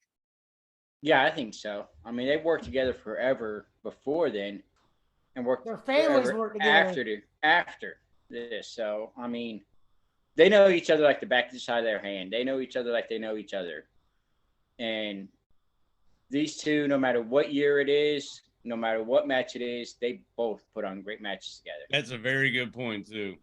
Because this is 97 and they fucking what? The Dominic thing was what, like 04? Oh, you know? 05? 2005. Yeah. Yeah, 05. So Eddie's 8 even years in better later. shape then. And they were tag team partners and, not, and back, I and mean- not. And, I mean, they were always just linked, man. These two, whether they're tag teaming like with each other or against each other, no matter what match it is, they're putting on a great match. Then their storylines always intertwined with each other. Mm-hmm. But they always complimented each other so good, though. Because Eddie was good in high fly, but Ray had the high flying down pat. But Eddie just had this little grunginess about him, and he had a little bit more ground game to him. But just when Eddie does, he just makes it look good. He looks like he's putting everything into it. He gives it, like I said, he gives that little grungy look to it. He just makes it look good.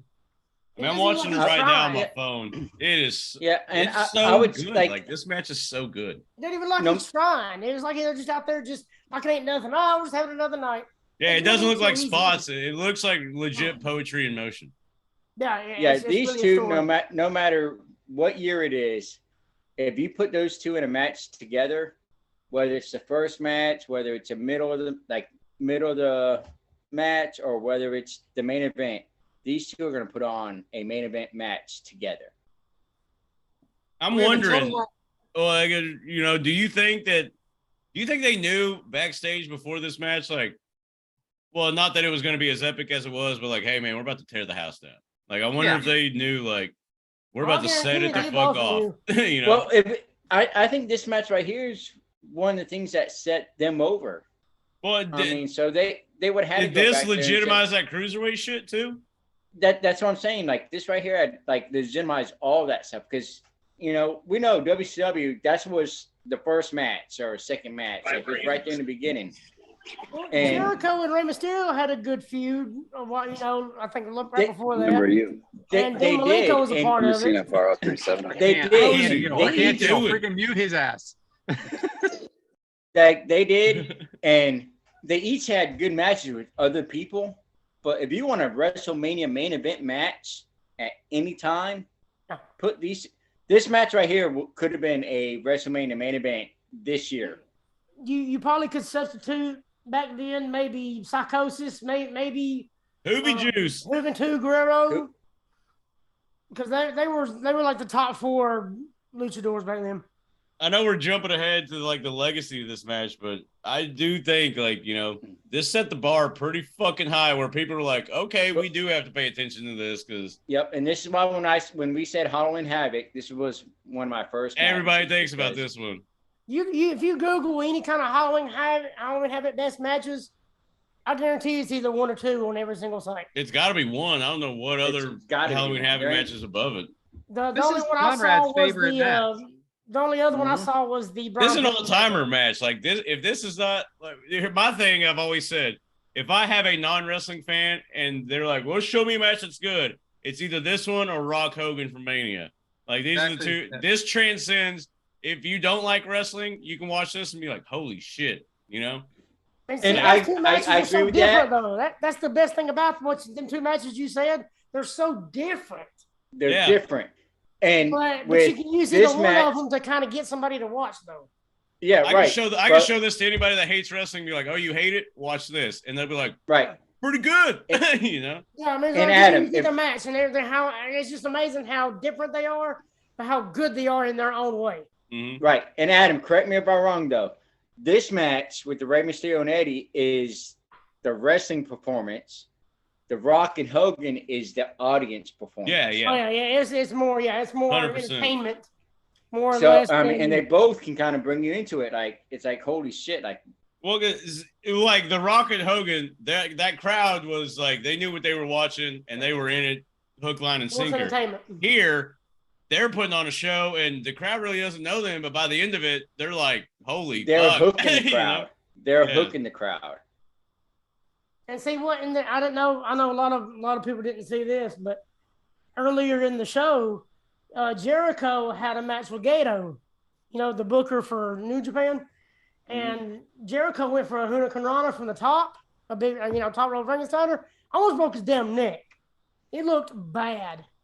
And then here we go having Rey Mysterio Eddie, and Rey Mysterio just makes it look like it ain't shit. Right. I mean, I'm not clowning on Chris by no means, because you can tell where he messed up. They got unbalanced, and that's where they messed up. Any other time, Jericho can hit that 99 times out of 100. And this is Ray's kind of coming out. Yeah, he does it now. As a matter of fact, yeah. But when you got Jericho doing it back then compared to Rey Mysterio, I mean, there's no comparison. And Ray was nobody when this match happened. Like, to our eyes, American eyes, I guess. Yeah, he was a made motherfucker after this. So just to run through the match a little bit, I mean, honest to God, guys, we could spend We'll the talk all night about this match. Yeah, for real. So, there was a tilt-a-whirl backbreaker by Eddie. Then he starts tearing off the mask. So I wanted to ask you, James, how do you feel about masks in general and this gimmick? Rey Mysterio, greatest mask of all time. I like the mask thing. It means a whole lot, especially in the lucha culture. And when he starts grabbing that mask and tearing it, even me as an American fan, I'm like, that's heat. Like, what? I don't fuck with this mask, man. Because it means a lot. Like, it's one of those things. It was important, and you could even know back in that day, like, how important it was. So when he starts kind of halfway tearing it, you're like, like your anxiety's kind of, you pull for Ray, like, beat his ass, Ray. If y'all ever have about 10 or 15 minutes just to read up on Lucha Mask and what it means to them, I think y'all like it. Yeah, it's way bigger than we give it credit for sure. They go in depth about the Rey Mysterio A&E documentary talks a lot about it. There's a lot of them. If they get their mask pulled off, they retire. They don't wrestle no more. Yep. Because it means that much. Fucking, what's his name? Was it Mr. Wrestling or whoever wore the shit till he was like 80? Hey, Devin. Yes, sir. Let me ask you a question. So you're a Dominic Mysterio fan? Oh, of course. How old is he here? He's during this show, he's only about 4 months old. Isn't that something? Yeah. And here he is today tagging with him. Hey. So very interesting. Hey, and then Seth Devin, Rollins. how old were you during this match? I was born about 2 weeks later. You couldn't wait, right? You're just like, I gotta get out and see that match. When Seth and them fought, and then when Seth dressed up in the purple, just like this, I thought that was cool. It was great. That was fantastic. Seth is on his Love the drip callback. is on a whole nother level right now, man. Him poking fun at his opponents, I really like that. Today he made a comment. This was Rey Mysterio's 9th mask match, and he's 8-0. I mean, of course he's 8-0. He still got his mask. How old was he in this match? His 9th mask match. What was he, like, 22? Yeah, he was like really. He was 21, 22 here. He was really young. Yeah, he was young. Started at 15. But putting your mask on the line that many times—that's insane, man. So we have a springboard DDT by Rey, dropkick by Rey Mysterio. But again, Eddie finds a way to counter. Announcers really, really doing a good job of putting both the competitors over here. Eddie, again, ripping at the mask. Then they talk a little bit about the Black Tiger in Japan. Adam, you ever watch this? When he was the Black Tiger, Eddie? Oh, Black Tiger, Pegasus Kid, all them, Chris Benoit. All their all their Japan stuff, Japanese stuff. Yeah, today's giving, yeah. They beat the holy shit out of each other. I mean, it's so, God, man, it's so good. Today's giving talk about the Rapid Wolverine. He really was then. And Isn't there a Black Tiger and Owen match Benoit, that right? circulates around? What? What, Devin? What? Devin didn't say anything. The one guy that wasn't talking. No, that's why I said, what, Devin? What? What did you say, Mike? I was saying that was him and Benoit in Japan. Yeah, Pegasus tearing Kid, the house down there. Tiger Man, yeah, Black Tiger. They beat the hell of each other back then. To God Almighty, it's banger after banger after banger after banger. Hey, in ECW, can't forget these guys all had their runs in ECW. Just because I'm curious. Oh, yeah. Well, just because I'm curious, and we were just talking about him a little bit earlier, Adam. What was Chris Jericho's name in Japan? He was part of that whole group as well. Was that the Lionheart? I think it was still so. Lionheart back then. Yeah, I think that's when we come up with Because Lionheart. that All Out, he came out as the Lionheart, and they on the Jumbotron they were showing all the old highlights and stuff. I forgot Gato was even in WCW. It's crazy knowing that he's the booker for New Japan now. Yeah, I just wasn't really familiar with that. So But they kept calling him Gato or something. They didn't call him by Gato. What his real name is. You would have saw it, Devin, American if you would have version. gone to the pay-per-view, but you didn't. Devin, I was going to ask you this question, but it's already been answered. Does this elevate Rey Mysterio to the next level? Oh, absolutely. He was already there. Is this coach pitch softball? He's lobbing that one out there. I didn't know we were doing a complete history of Rey Mysterio, but 3 seconds into the match. It's all good, though. In the WCW damn good match, eyes, man. This is probably the best match we'll ever cover. Yeah, he was already at that status, I think. This was just kind of... so? I think he was here. Then I made him here. He had the feud with Dean Malenko the year before at Halloween. You weren't even Havoc born, 96. motherfucker. You weren't watching Nitro. I've watched every single Nitro. But you were living it, bro. When you're living it, you respect these guys. They can flip-flop, fly everywhere. After this match, it's like, okay, this is some main event shit. This match. This is the match that made him worldwidely known. This is what put him on the map. You have to take this serious now. It's not just flippy floppy stuff. This is stuff they've been doing in Mexico for years that we had no idea they were doing. Because what was the main event of this? Wasn't it Hogan Piper and a no title match? Oh God, in a steel cage match. Age in the cage. Yeah. That's what I'm saying. This match shines through. And some fan jumps in, gets his ass beat. Right. Hogan, is this where they straddle the cage and just punch each other for 5 straight minutes? Yeah, on top of it, yeah. Yeah.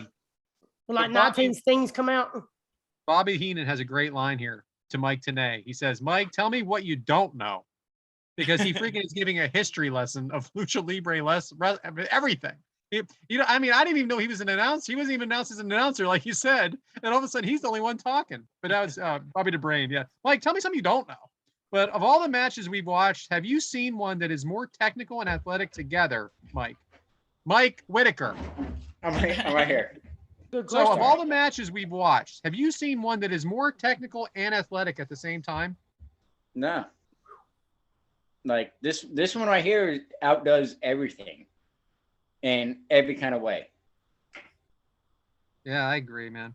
So the mask's almost off at this point. Devin, you see this match is similar to this quite often now as a young guy. Can you appreciate this for what it is, or just another day at the office for you?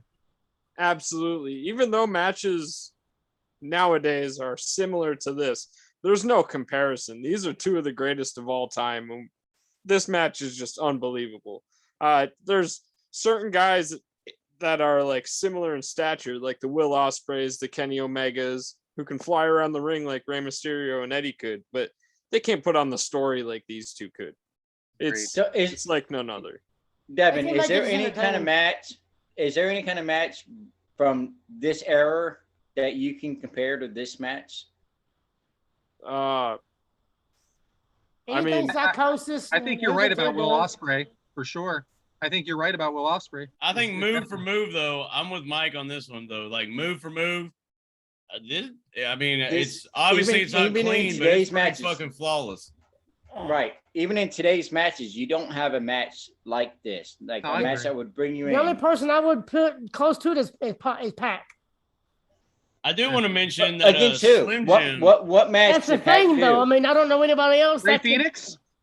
Yeah, Ray Phoenix is damn probably good. Right. Yeah. But what match? I'm not talking about Ricochet. I don't. I'm making up one. We're the bot match. Ricochet Will Ospreay had a damn good match. Yeah. I just thought of one that is kind of similar. I think in my brain is kind of fitting. Will Ospreay versus Orange Cassidy at Forbidden Door. Orange Cassidy gets a bad rap, and he's excellent. You're right. He is amazing. I didn't get it when I first saw him in AEW, because that's the only time I saw him. Didn't really get it at first, the baby kick thing. But boy, after you watch, man, and then them hands go in them pockets, bro, it's a whole different. When his hands go in his pockets, he turns into Ray fucking Eddie Halloween Havoc 1997.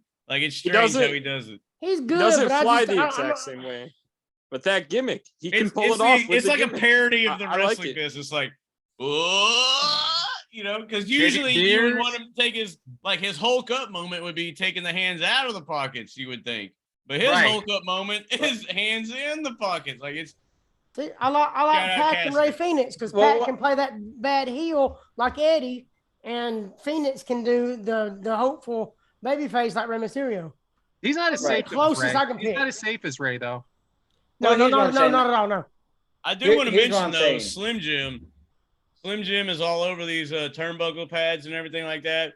And this match is like one of the greatest of all time. People will watch this for years and years and decades. I mean, hell, it's 25 years ago and we're still like jacking it off as one of the best matches. And that Slim Jim is there. Like, they didn't blur out Slim Jim. They didn't do nothing.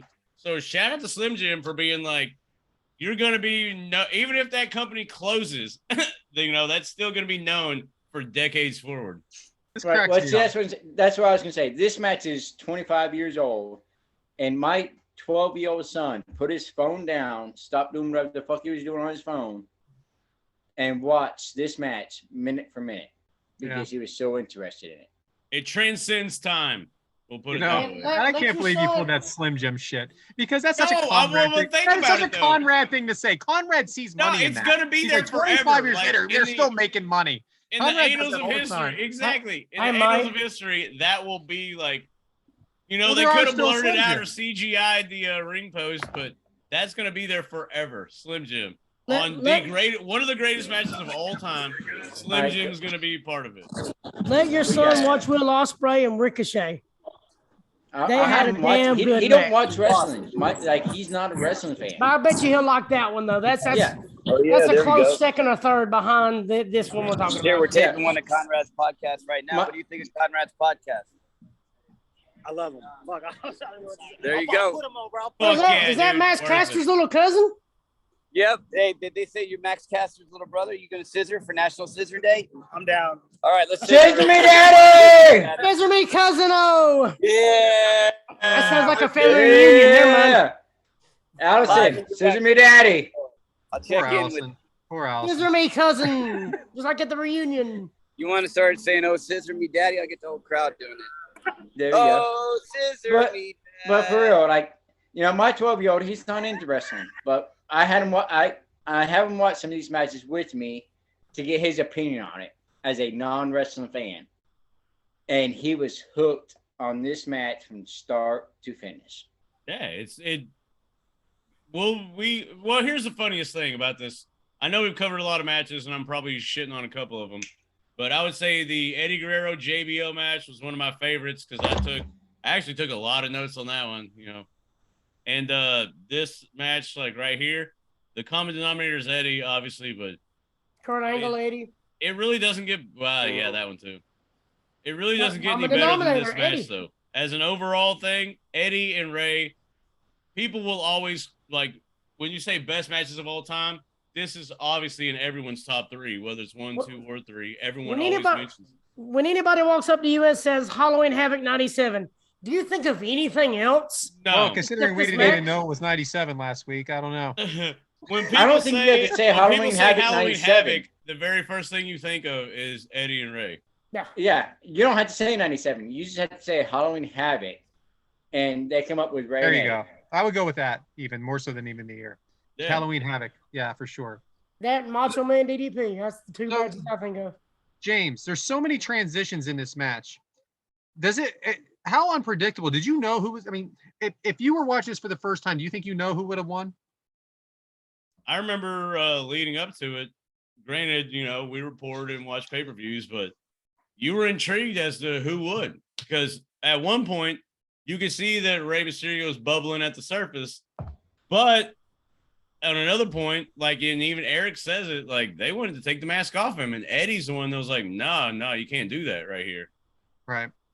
So he even gave up his belt to protect Ray's mask. If you think about that, because they were booking it the opposite way, and Eddie's like, you can't do that. So he put his he gave his title away. I would rather lose the title than y'all take Ray's mask off. And that just shows you how important that was, and it didn't happen to the day of. Would Ray have had the same comeuppance if he would have lost this match and lost his mask? Exactly. Yeah. I mean, but when he did lose his mask, he was successful. To him then. He was successful. Okay. He dated Jennifer Aniston. So I'm saying they were the lowest at the low, but boy, we had Devil Rey Mysterio. He pinned Kevin Nash. Yeah, Vince had a match. Billy Kidman beat Hogan. You see them headlining shit today? I mean, come on. All right. So we have a corkscrew moonsault into a headbutt by Ray. Split-legged moonsault into an Eddie knees. Strong powerbomb by Eddie into the 1, 2. Boy, that sure looked like a 3 to me. What did you think, Devin? Oh, it was close, but I think he kicked out. Of course you do. Eddie into the turnbuckle, cross kick by Ray. Eddie transitioned to the backbreaker again. This is like the 4th backbreaker in this match. It's absolutely unbelievable. Eddie and Ray on the top. Looked like Eddie was going for a razor's edge almost up there. Off the top, Ray counters into what is that move? Adam, please, for the folks at home. Oh, it could be a Hurricanrana or Frankensteiner. Gets the 3. Frankensteiner. And he gets the 3 count. Again. Well, Brad, wait. You missed one of the greatest moves that he fuck did. me. All right. No, wait. The front flip over the When top Eddie- rope. I Eddie don't was even know why I outside- talked during this one. This one, I should have stayed back, went to the bathroom. You guys are You awesome. forgot to flip over the It's top. the into best, a man. headlock. This Over the match top, is yes. And God, this was good. one of the holy shit moments I got from my son. When Eddie was outside the ring and Ray jumped outside and turned it into a Hurricanrana. He Didn't I flipped say over that? top the rope. That was a badass move too. There's so many though, Mike, and that's the thing. I'm writing 100 miles an hour during this match because They got a hitting pause button like in, 12 Brad. times. Brad, they got a Hitting pause pause button.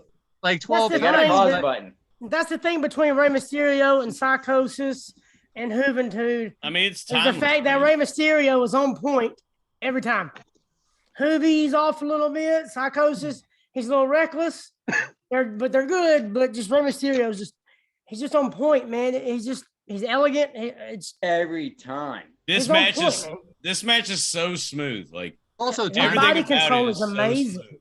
it's a timeless match as well. You can watch this today. You can watch this whenever. Mhm. It ages great. It's To not have that too control much. over your body when you're in midair is unreal. Dude, it's older than Devin, and even Devin's like, hey, this is one of the ones. Ten- Like, think about that. Think about It all the is. matches that happened before we were born. They suck. Okay. Oh yeah, like you know, that was our match. I would before say we were born was That's what I'm getting. Ern at. Gagne choked that dude out for 47 minutes in the middle of the ring. You know? I would It say went to a in Broadway draw. Yep. Yeah. I would say 10 Well, years look from at me, now, damn it. 10 years from now, this match right here will still be Yeah. on the Mount Rushmore of best matches. They'll be doing a 100-year anniversary of this match and still playing it. 100-year anniversary. That'll be something. Everybody. It'll Yeah, still you know, be if in a top if the 5 Earth match. is still a thing by then. Let's see if Sammy Stay allows tuned. it, huh? So we got a couple of questions on this match. A couple of questions that I'd like to get to. Brian Haremza again. Who do you feel benefited more from this match, Eddie or Ray? Right. Right. I'd say Ray. I'd say Ray because after that he had a pretty good program with a lot of wrestlers without the mask, and he was winning at a pretty good clip. So coming out of this match, he was highly successful. He's the one that got the push. Eddie already had the title, so he was already good. Plus, he had his family behind him too. He had the Guerreros behind him. Ray really didn't have anybody except his uncle, and his Well, uncle and didn't they- do nothing in WCW. And they wanted him to lose. Like, so yeah, Ray benefited. Yep. You Yeah, know? 100%. I agree. And then we have one more question from RJ from Ranners Nation Network. Shout out to RJ! Ringside Ran and Reffing Reffing it with up. Hammer. Big supporter of the show as well and a top guy. So is Eddie versus and I want you to put this into context of maybe at WCW originals when I ask this question because I think that's what he means. Is Eddie versus Ray the best rivalry of all time in WCW? Now you got Yeah. you can't count Goldberg Crockett. You versus can't a count limousine Crockett. window. What? Goldberg versus a limousine window. Very good. Yeah. Nothing, I mean, Goldberg nothing against the altered the cattle course of prod. history like Goldberg in the limousine window. I'm going to say yes. And they even carried on to WWE 8 years later, you know, when they did the whole Dominic thing. Well, but how often So- did they do this rivalry in WCW? Like, if he's talking specific WCW greatest That's a rivalry, good question, actually. That's a good question. I mean, it's That got to was- be what, because like Jericho Dean Malenko was a damn good rivalry too, man. Well, I guess I was DDP about to go back Randy to Crockett, Savage. maybe. But DDP Randy Savage, yeah. I'm not interested in anybody that came from WWE first and went there and calling that a rivalry. Well, DDP. I mean, that's where he's I get it. I get it. I know. Flair Sting. It has to be Flair Sting, right? Right. I honestly believe it is Cactus Jack versus Vader. Oh, Jesus. You He didn't be shot in the fucking forehead. Well, give him 30 gun. seconds because he, you know, you can shoot him, but you got to give him 30 seconds and then 10 more seconds. He gets shot in the face with a potato gun. Oh, Devin takes shots to the face of a lot of things. Hey, Boom, bottom roasted. sacks. Coach, tell Coach we don't need to stall because we're gonna be God, going. geez, giving me fucking Yeah, we're still seizure talking right about now. this match. We're not We done can talk yet. about this match all day long. I like how just Eddie versus Ray. They're both WCW. I mean, I guess you can't call them originals because they're both AAA wrestlers as well and all that. But it's a good rivalry, no doubt. RJ number one, I don't know, but definitely they're doing the rivalries right now on Ringside Rant. They're putting them in a certain order every week. They're getting 2 more, so it's kind of cool that he put that Hey, on. I'll counter this question. Is this the greatest WCW match of all time? There you go. I mean, I don't know. And, That's a good Hogan question. Warrior was the and better here's another WCW one. match. What are you going to rank this on your rivalry list? Well, that's the thing. I'll tell you what they're gonna do. They're gonna rank it above who I put on there. I put freaking Tommy Dreamer versus Raven on there, and they can't get out of last place. Those Well, assholes. see, I put Zammy and Kevin Owens. Shockmaster and Drywall. I love this Shockmaster. Yeah. There we go. That needs to be number one. You There get you freaking go. Pondwater RJ. on there, though. He wants everybody from freaking the 1800s on there. The rivalries. I mean, yes, it was important. What if freaking Amy had 2 women wrestlers I never even heard of on there last week? I'm like, all right. Boy, you got it in Amy. for Amy, don't you? I just love that everybody sucks. up He's to Amy. still I'm mad like, because Amy damn twisted up his Exactly. every That's what I'm day. getting at. Brad's everybody, got I'm not fighting with vendetta Amy. against I'm not Amy. fighting with Amy. Fuck that. I'll Amy's fuck not- everyone and then I choose who to kill. You know? Yeah. I'm gonna fuck him first, then I'll kill him. Yeah. I'll That's go that's a right praying at it. mantis. Amy's the praying mantis. Fuck him, kill him. What I say? There was something Give a on shot to Twitter Amy. the other day that said, what's the first movie that made you cry? Now, get in mind, I'm 10 years old or 8 years old or something when E.T. came out. I said E.T. She puts a picture below it. It says, "You're such a wuss."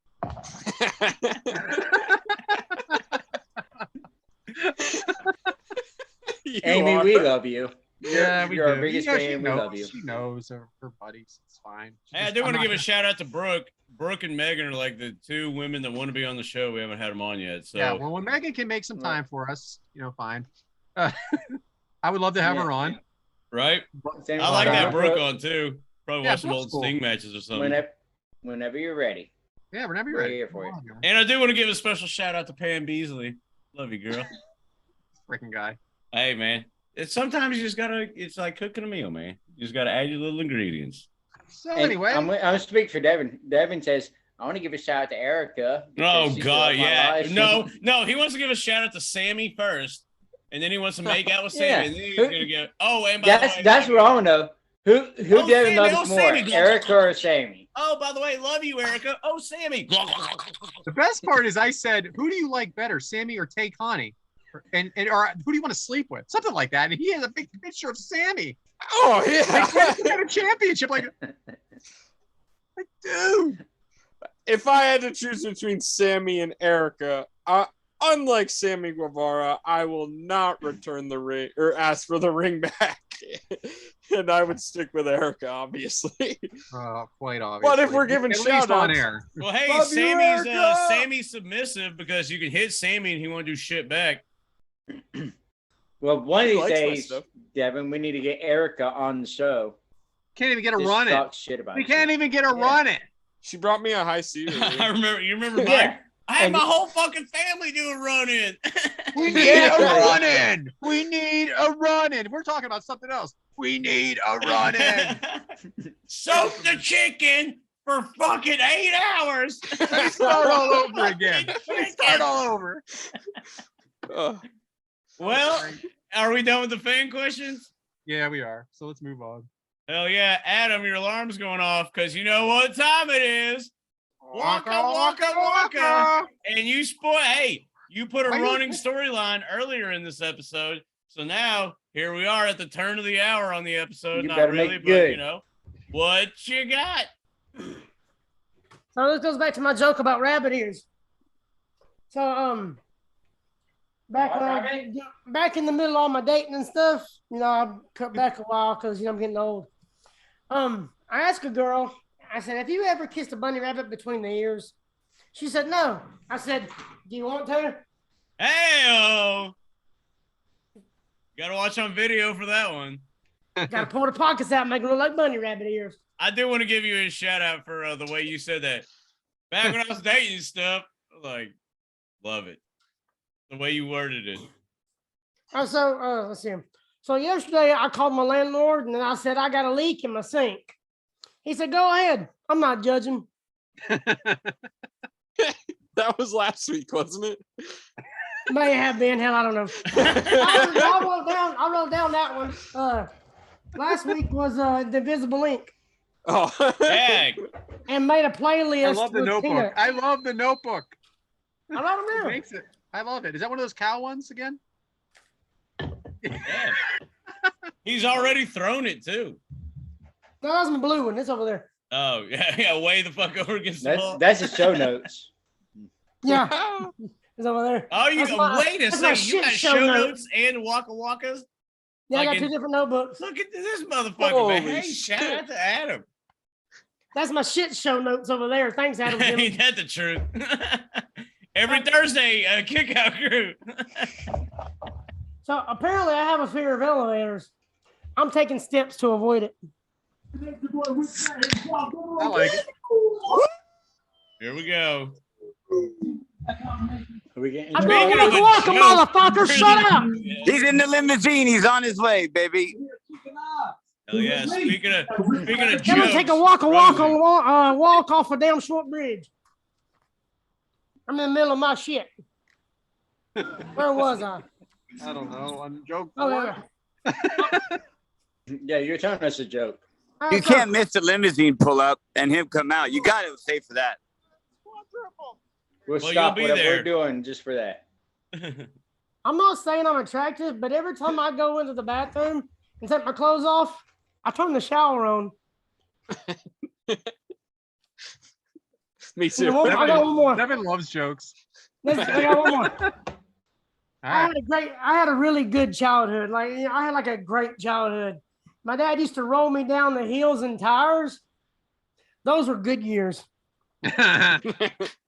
Yeah, car joke. But, Listen to me laugh, You know, huh? Adam, I sent you a few jokes, Adam. You have not yet read one of mine. Yeah, I know, because it sucked. That's what she said. Hey, I will say Devin loves all these jokes because every time he looks in the mirror, he sees one. Oh, oh. Waka that waka was good. waka. Thanks for playing. Those were good years. There you go. Love it. Boy, well, Welcome back. can't wait for another Halloween themed. Are we doing this all month? God, We are. jeez. Woo. I don't know, but you know what? I have been getting a lot of messages on. Hold on. Before you get going, He's I feel almost like I've here. been waiting. I feel like I've been waiting for this for 2 days. Is he smoking weed? no, Of course he that's is. an Okay. easy Talk amongst cigarette, yourself. Brad.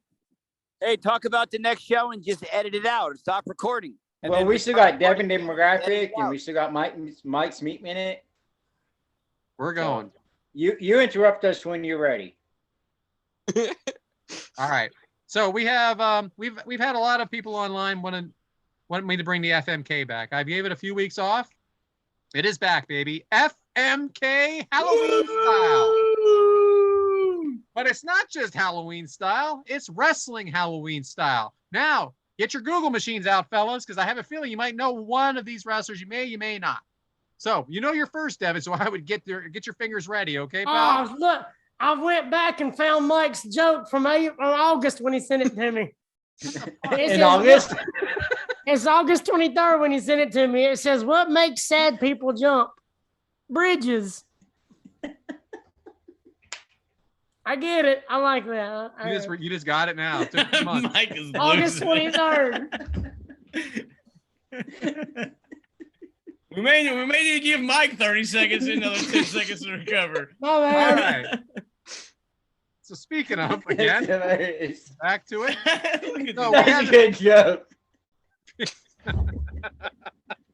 He's laughing at his own joke. Dude, Mike is done. He's He's been tapped waiting out. for that since August He's as red as 23rd. his fucking hat laughing at that joke. Thank God, he's been holding See, I it in built the up the whole time. anticipation. I built up the Right?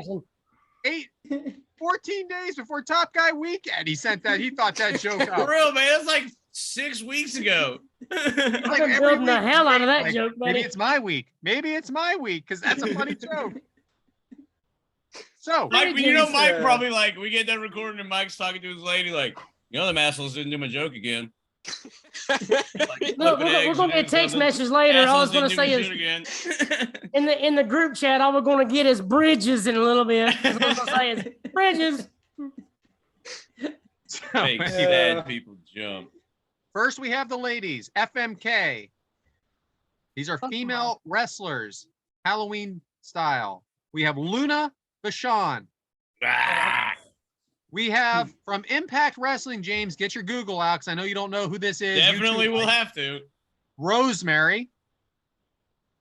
And finally, from AEW, we have, come on, you guys know. who it is. Abaddon. It's got to Yes, be Abaddon. baby! Yeah. Abaddon it is. Hey, I don't know if Shane listens to our podcast or not, but he was straight up like, hey, man, you should go to Abaddon's Instagram. And I was like, who? Zol was on the Zoom, too. He'll get the kick out of this. He's like, yeah, man, Abaddon, AEW. And I was like, you mean Abaddon? He's like, yeah, Abaddon. And then just like kept talking. And I was like, all right, man. Abaddon. Bad. Who's it going to be, Devin? All right. So Wait, make first, sure Erica's out of the room. Okay, go. first one I'm killing is Luna Vachon. I can't stand that.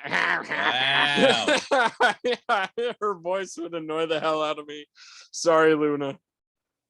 Second, I'm gonna go with the one I'm marrying is Rosemary. Ever since I seen her back on TNA I was back waiting on in him the to day, say it so I could Google it. I got this creepy feeling, so I'm marrying Rosemary. Then that leaves Abaddon. Fuck yeah. That's good, Devin. Good for you. So All right. I'm fucking Abaddon. I get it. Mike, what do you got?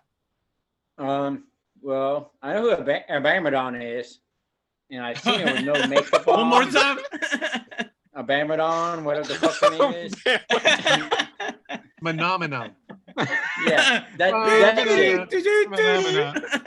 chick. I was speech impediment like my daughter. When she's trying to say her last name. So she's pretty hot. So I'd definitely fuck her. What was the other one? Rosemary. Luna and Rosemary. No, Rosemary. Yeah, Luna and Rosemary. I'll marry Luna. Because Why? why not have a freaky chick? But she's kind of like she's fucked up in the head. So I think there's freaky, then there's Luna. You know, Yeah, I don't want to speak ill of the dead, but man, Getting Grodo and said his shit. That's my kind of chick. So I'm gonna marry her. I'll see him as this episode airs. Saw him last weekend. Great guy. Yeah. And Rosemary, let's kill her because I don't know who the fuck she is. great. Thanks. All right, Adam. I'm marrying Rosemary because she's pretty cool. I'm effing Luna because she's got an effing nice body. And I could just put tape over her mouth. That way I don't hear the whole time. Well, you can put something else in her mouth too. Hell. Yeah, but she kisses other girls before you kiss them.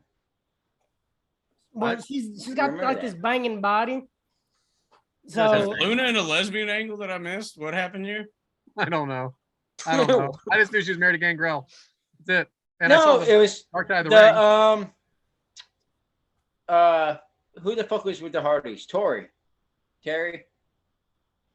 Runnels. Yeah, yeah. Remember, she made out with her before Gangrel did, and said, "You can do that if you want, but know that I had her first," or whatever the fuck she said. Yeah, wasn't that a gold dust angle thing? Yeah. Got it. So what did you say, Adam? I don't remember. All right, you're marrying Rosemary. I'm effing Luna I'm marrying Rosemary and I'm killing Abaddon because I'd be afraid she'd eat me when we're laying beside each other.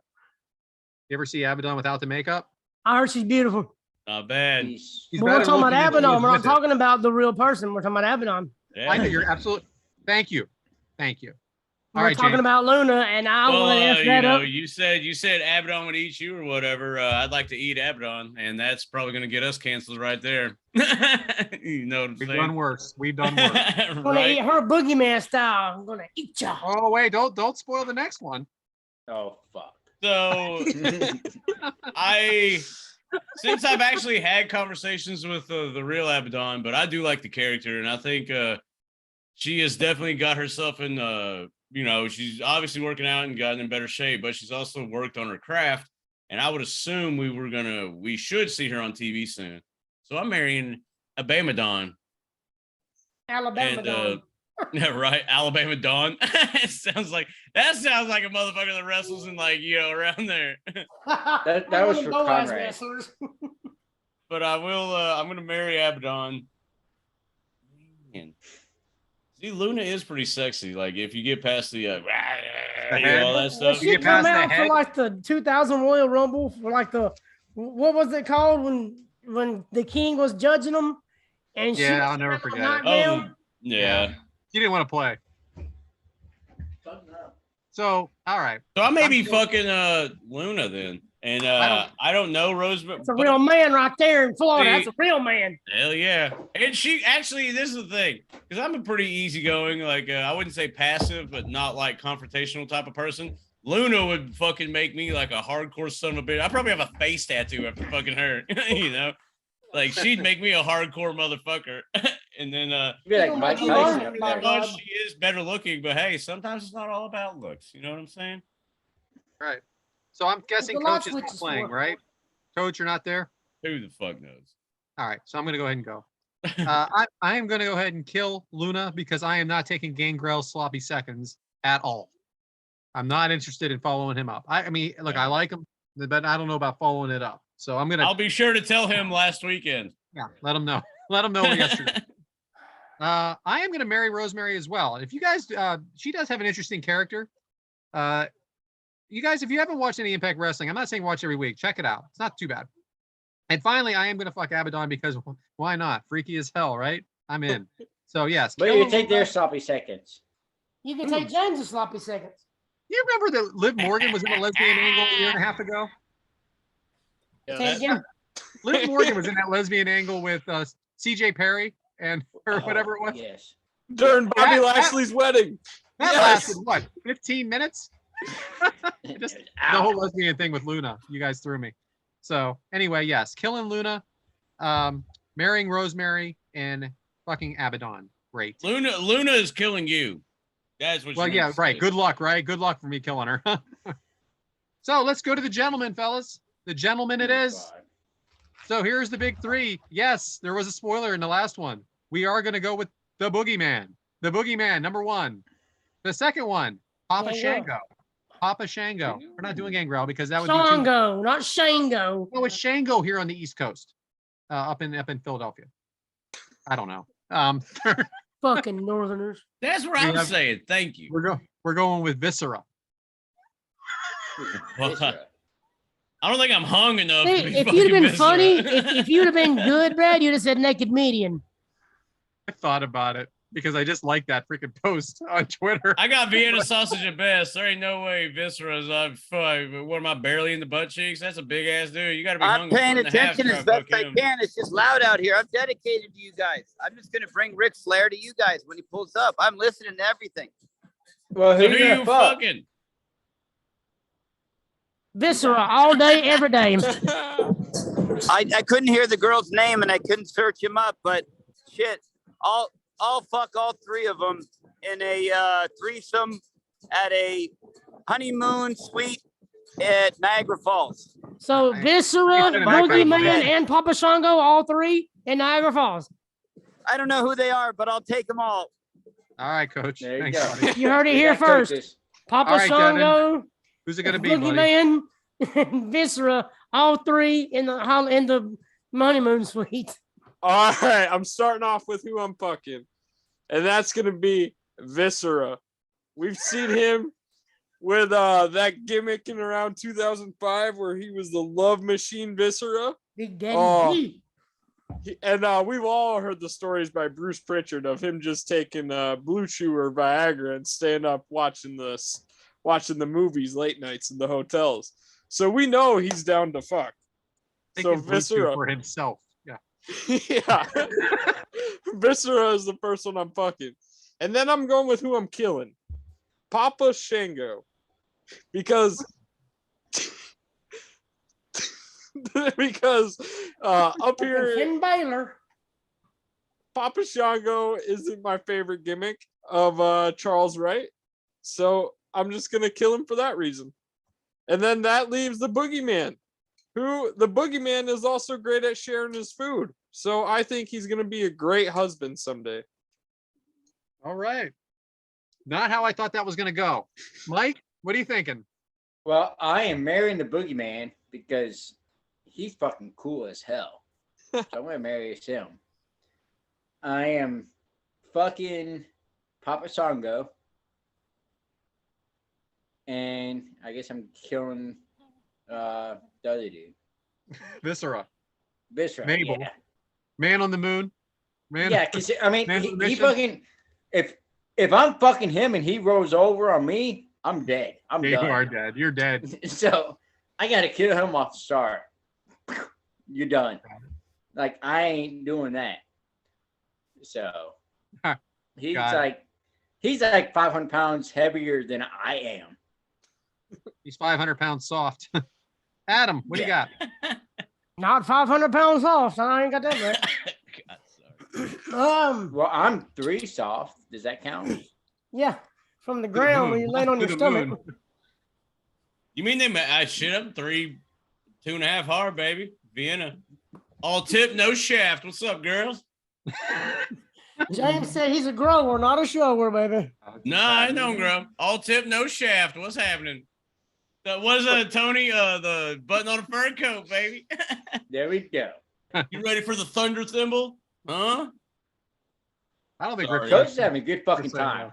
Go ahead. If y'all ain't watching the video, Coach is looking for the thunder thimble this time because Coach is having a good fucking time. So, I'm questioning my decisions now. If I was Coach, I'd be too. taking mushrooms right now. Every Thursday morning at 6 or 8 or whenever the fuck it decides to post. Whenever it posts, who knows? Whatever version. Get your shit together. Yeah, I know. Very, very unprofessional. When are we recording again? When? Huh? What are we doing? Oh, I didn't watch the match. No, I just watched the wrong one. I just watched the wrong match. Yeah. That was Brad's fault. Get a little inside baseball on this episode, listeners and watchers on YouTube. We're going off subject. You think Coach is just there for an autograph? He wants to ride Space Mountain. He says he's working, but he's really like in line trying to get the thing. That's the line for Space Mountain. We all know what it is. Boy, you know Coach Roy's the first one spreading butt cheeks too. Baby's arm with an apple on top. Go ahead. Sorry, Adam. Back to you. Fucking answer the question, Adam. What's wrong? All these assholes talking? I'm marrying Rosemary. Boogeyman. Oh yeah, Boogeyman and Rosemary. That'd be a good couple. Marrying Boogeyman because he keep me fed. Like if I get hungry, he always had plenty of worms and protein for me to have. And we all know, Lou, you like shoving worms in your mouth. Sorry, it was there. Better, I was waiting on that one. Give me them earthworms, baby. Waka waka waka. Okay. I hate Let you. Adam go. Adam's like the funniest dude on the show, and he never gets his. Yeah, you dick. I'm sorry, Richard. I didn't say anything. Oh, Richard Hurts down here. Richard Richardson. That was my favorite. Richard Richardson. Richard Hurts. Richard Richardson. You get it. I'm marrying Papa Shango or Shango, however the hell you want to say his damn name up in north. You already married the Boogeyman. Oh, I'm effing him. I'm sorry. Oh, all right. I'm effing Papa Shango. And then I'm just going to throw rocks at Viscera because I'm thinking I can kill him. So I'm just going to throw rocks and shit at him and run. And hope to God he's not the third man like Eric Bischoff said he was. All right. Good Because I answer. want to see if he really is the third man. So I don't know if I can kill him, but I'll throw rocks and shit at him. All right, James. Well, I guess we're because now that I kind of thought about it, but I know we're keeping it character specific. But in my head, the first thing I thought of is I'm marrying Papa Shango, whatever the fuck. Because in real life, he's Godfather, and we all know married people don't have sex. So it's not like we'd have sex with each other, and I'd be like, "Hey, where's the hoe train at? I'm interested in the hoe train," you know. Nope. But since we're doing gimmick specific, I'm killing Viscera. Sorry, we're two fat guys. Ain't working. Killing him. A lot of friction, baby. Ugh.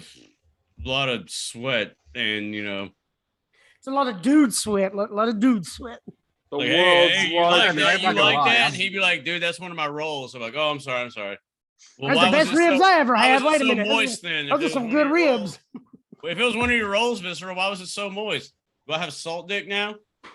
No, but you know it'd be the Yeah, best Brad, ribs you you ever did this. had, though. Go ahead and admit it. This is the spirit of Halloween. We got a month of these episodes of James just loving Halloween. And so I guess I'm killing the third man. Wait, who am I Okay, guys, fucking just marrying? prepare you. The security's clearing out all the paparazzi over here, so it's about to start. Fuck yeah. Thank you I think I for heard the that same thing amazing like 30 update, minutes ago. Coach. Now back to the show. Yeah, so who was it? Shango or Boogeyman? This is a tough one. Like, this was actually kind of difficult to go with. You know what's funny? Because when he just showed that line, half them people gonna get cut out because he's gonna go inside and sit down. Boy, okay, I'm Look gonna at go. the head I'm gonna on go that, there. huh? Look at the head That's on why he that. says that Save a Conrad shirt Look at on. his face. I love it. He's I like, might as well tell all them people in line, half of them ain't gonna get to meet Ric Flair because he's gonna get upset and walk out. but we I'm- have not said what he's really doing. He is there to see Ric Flair, and we have been just waiting for this the whole time and not giving really any indication of what's going on. So we're waiting. But anyway, Right. guys, Still, That's this Dark is Cast. He was actually an hour the and a running half late. storyline of the episode. We're Y'all are stalling. waiting. I've Adam already had met. another running storyline, and this is the B running storyline. Y'all are anyway, waiting. on him. James, I've who are already you met him. carrying it, buddy? I'm killing the motherfucking big dude. All right, here's the boy. We're gonna take a very, very dark turn on this, and I apologize beforehand, but I mean, you have to think strategy on this. You have to think logistically, which is what I like to do.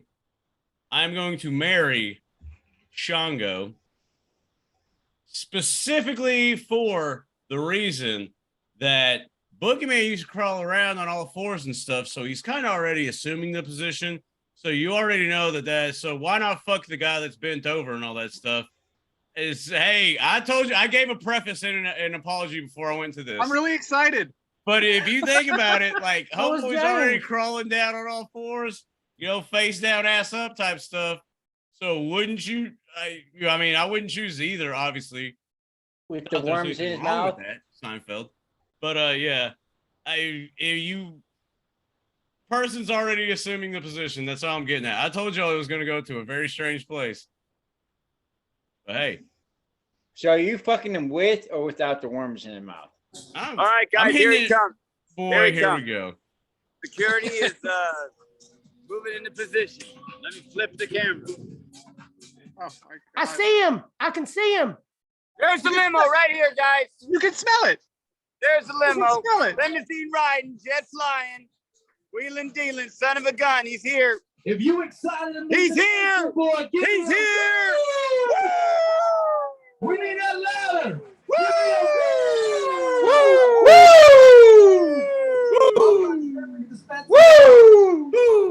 Can't wait for our listeners to be like, what the fuck is this? This is cannabis history right now, ladies and gentlemen. You're witnessing history within this industry taking Good place. announcement. History, baby, history. See, I want to. Why can't I do some announcement Like, bullshit can like I- that? I can, like, oh my god, look at this, whoa, this is the first time you've ever seen this. Holy shit, is this Richard Flair? None other than the nature boy himself. I can do that Somebody shit. get the time so we know how to cut this Kick shit out. dude. Yeah, can we edit this out? Please be Eugene coming out of there. Oh, that'd be epic. God, that'd be so sick. If that's And Gil he's coming Bard, out I'm of the leaving. limo. What's the dude with the no chin that was with Carmella? James Ellsworth. Yeah, Ellsworth, holy yeah. fuck! If it was Ellsworth, I would lose. 16 I would do anything. World to see him. champion. Yeah. Tell that dumbass with the microphone to shut the fuck up. One of the greatest to ever do it. 2-time. So is your mom. She's the best to ever do it. Get out of the car. We need a run in. Here we go. Here we go. He needs to get his plug. Those Two-time also Hall of video Famer. version, Well, we're it's gonna talk the it's whole more of a, thing. a slow call. 16-time world champion. Woo! Ric Flair on the Kick Out Halloween Havoc Crew. episode.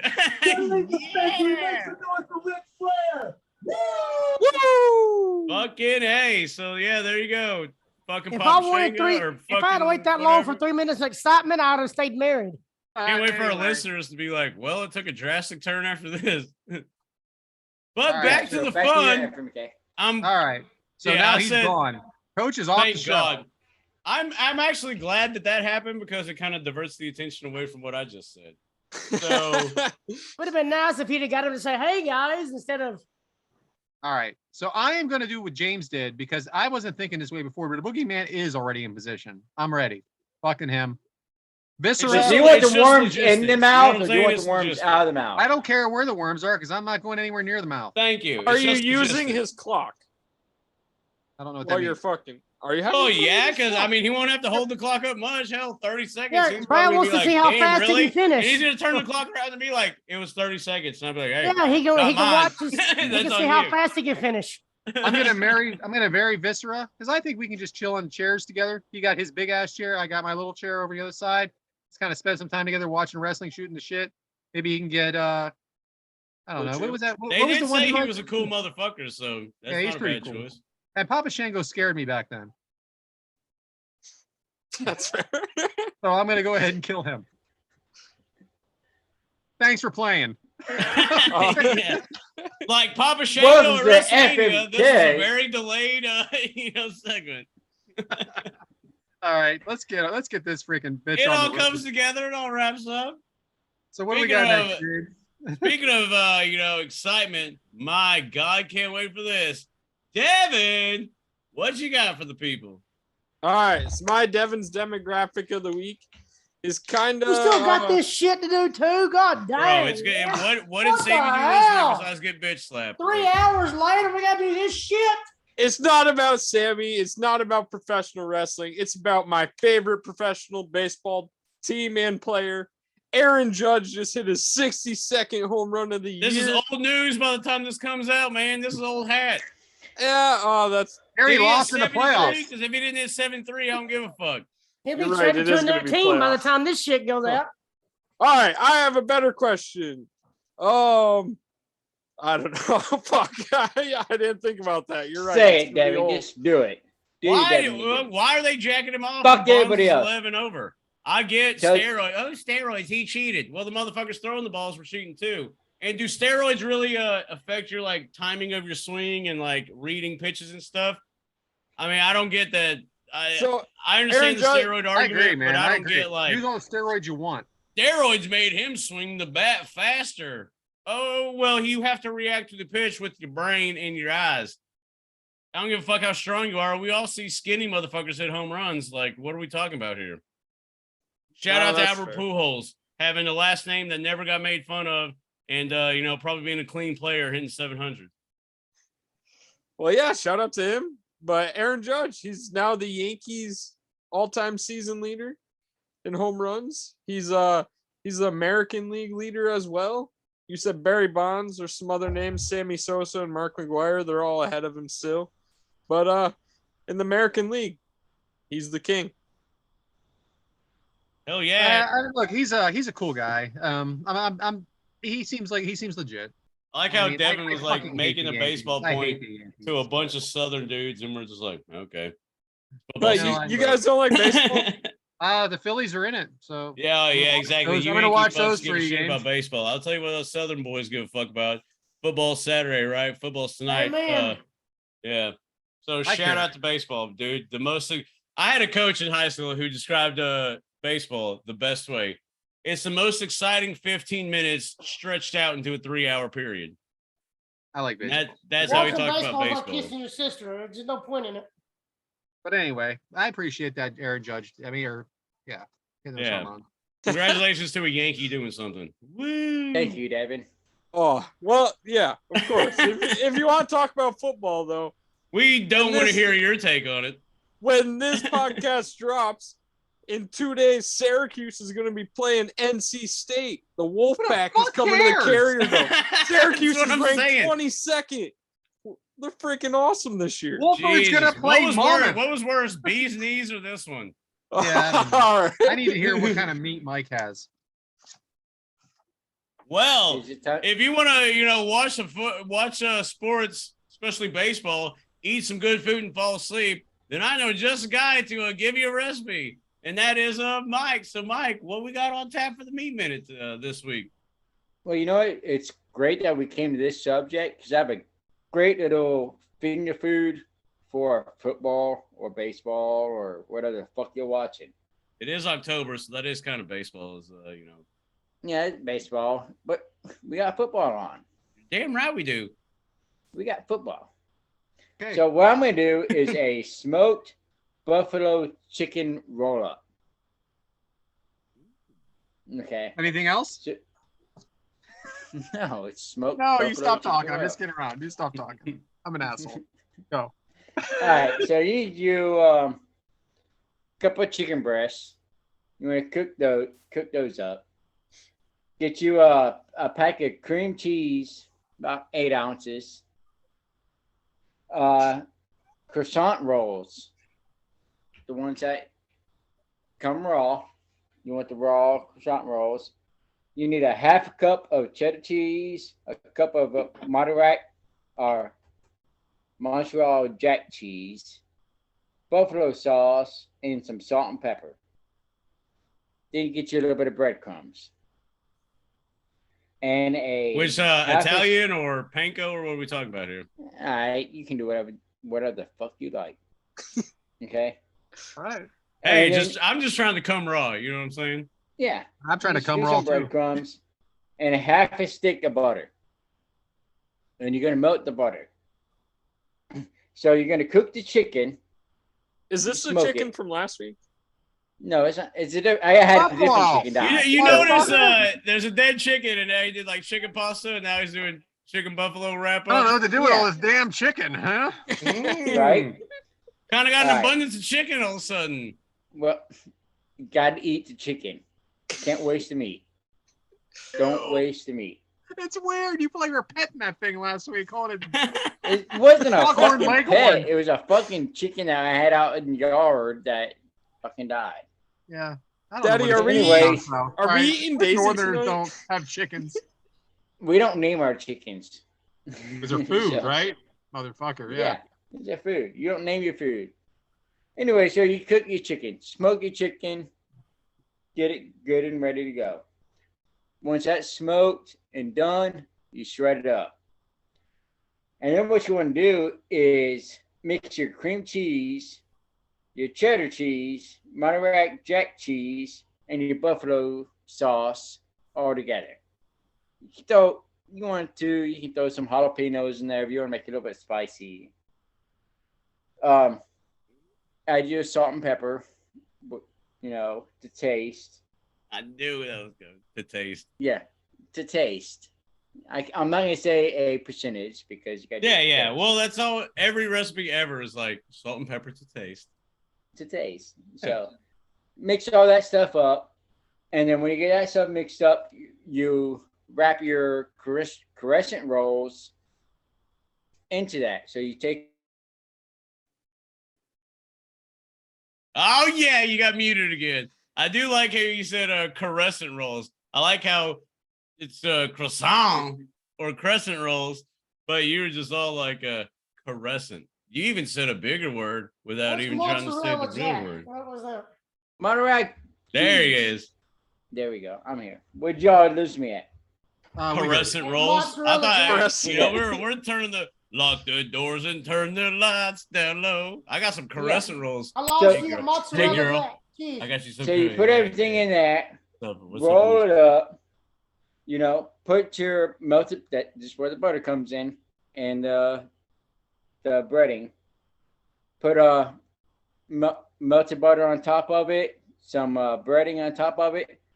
Bake it. You want to cook it at 350 degrees for 20-25 minutes. Do you shake it before you bake it? You always shake it before you bake It's shake and bake, and I helped. Yeah, you always shake it before you bake it. But cook it at 350 degrees for 20-25 minutes. Pull it out. Nice little finger food for your football, baseball, NASCAR, whatever the fuck you're watching. No one's watching any NASCAR. Dude, Nobody. I like how he knew he threw that in because he totally does not threw watch that baseball. bullshit So he's in. like football, NASCAR. I don't need someone turning left for freaking 300 condescending laps. baseball talk. I love NASCAR. Love it. Now, how can anybody possibly like that? I went to one race in Dover and it freaking had 18 freaking cautions. I Probably wanted to because it shoot was myself. Dover.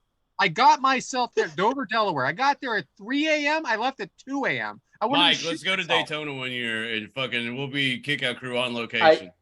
I will love never do it Daytona. again. Never. I've been to several Daytona 500. Well, yeah, because you went to one in the north. Go to one in the south, Brad. Let me tell you what, Yeah. it felt like the South there with who I was with. I'll tell you Wow. that. Well, It wasn't- what's it wrong wasn't with a- the south? Pickup Can we trucks get back to only. the Mike's American Meat pickup Talladega, trucks. son. Pickup trucks only. Dodge, Chevy, Ford. You'll think south Period. if you go Talladega. I pull up in an Audi. Brad, you should go to What the Watkins fuck is Glen. this? You pinky out son of a bitch. Oh, look at Brad. If Oh, I pull up pinky at out. Dover, I'm going to be Audi right behind that shit because that's a stupid track to go watch. You Anyway, pull it. And you that's pull your up behind Mike's Yankee Meat Minute French for people, this you're gonna week be on Audi episode here. 25. Sounds delicious. 24, 23. Oh, is whatever that the your fuck wife? episode. Is she making sure you're not exploding beer on laundry again? Yeah. That did not go over. I'll He's promise putting you. something it else was on over it. with us. What was the outcome of that, Brad? And Huh? then the home front. The result probably was didn't go a over. death face, and then the washing machine broke because we have rats in the freaking garage where a lot of things went Hey, down. and shout out to your daughter for making the like zoom in video thing. I mean, love it. That was I love. awesome. I'd say I love that video. I watch that Yeah. video every time I see it. Just Nice. Brad over there. and you see like this white mist just go everywhere. She wants to. She then wants to do Brad's more like- of that. If you guys want her, she wants to do more of that. So it's cool. Tell her send me some clips for TikTok. Right? Devin's gonna Well, I'm giving outsource it her right now. Devin's number. Yeah. Like, no. Which daughter, Brad? I'm a professional. Okay. But pretty much Devin's like, hey, have her do the clips, send it to Devin, so Devin can upload them to the TikTok and all that stuff. You guys are only 3 years apart, I think. He's outsourcing her to do his work. No, she wants to. She wants to do it. I mean, this is an off-air conversation, but she actually wants to do it. Hey, No, we're well, obviously we Do we have, gotta pay her? we have Hey, 4 tell- social I pay for media- college. We'll just call it even, right? Right. We have a lot of social media accounts that you can follow too. We have a Twitter at Kickout Crew. We have a TikTok. We have a Facebook. We have a Instagram. Mhm. And if someone wants to help in posting all those, who are we to not allow it? You know what I'm saying? I think we need have a help. Snapchat too, don't we, Devin? I have a Snapchat. I have a Snapchat. Does Kickout Crew have a Snapchat? I don't think so. Would that be a good idea? Should we make No. it?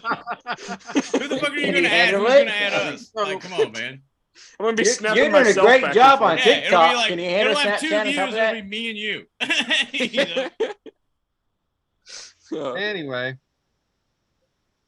Well, that was your Mike's Meat Minute. So fuck everybody else. And there you go. If you want the recipe, DM me.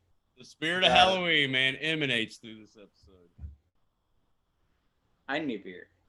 Speaking of, emanating through episodes and the Halloween theme, what do we have on tap next? I wrote it down. Huh?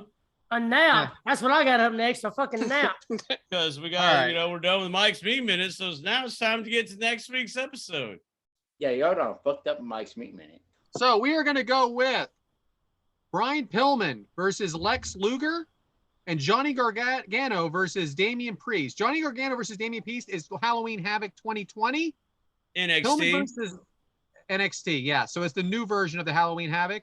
And Pillman versus Luger is Halloween Havoc. I believe we said 1989. 89. It would That have is been the cool to say original. those when you The announced the original. matches. Halloween Havoc. It would have been cool to be like, Pillman Luger, 89 Havoc, Priest, Gargano, 2020. Someone had to talk. If you want to do the old loop de loops around, it's your show, So, Brad. Definitely. My question is, Lord knows I don't know what what the I'm fuck doing. does Adam Simmons have to say about this? Oh boy. Speaking of that, we love all of our fans' feedback and we appreciate all the questions. And if you leave a 5-star review, my gosh, we will be forever thankful. I do want to give a shout out to all of our fans out there. You know who you are because I interact with you a bunch. And I appreciate everything. 2 of you. Right? And if you want to, if you like what we're doing, you can be a friend and tell a friend. But, that's enough about that pandering bullshit because I'm not really a salesman. But who I am is at James L. Corai. You can find me on Twitter. You can find that at James L. Corai on Facebook. I think I got an Instagram. You can find that too, James L. Corai. Just give positive feedback on the Kickout Crew. If there's anything you would like to see, anything you'd like to discuss. Obviously, we mentioned Adam all this time because, he actually chimes in and everything. So if you want to be part of the episode and hear us just shit all over your stuff, you could definitely give us, some suggestions. We want to shout out to the lady friends, the females too, the female fans. But that's enough about me. Devin, you're up next on my screen, old hot rod. So, tell the people what's up. All right, James, you said that they should give us a 5-star review. Honestly, I would go just for a 4 3/4 star review, just like the 2 matches we had today. Right, because that covers a broad array of stuff. If you just give 4 That figures you'd go for that because you're subpar because you're mid. Man, we love 5 stars. That's what we want is 5 stars. I was trying to be funny, but my mid-ass I got it. Give you my my Twitter handle, DevinD19. Mid. That's on Twitter, Instagram, Snapchat. All right, Slim Shady, what do you got? Wow. Ah, Who does that refer to? Waka Waka.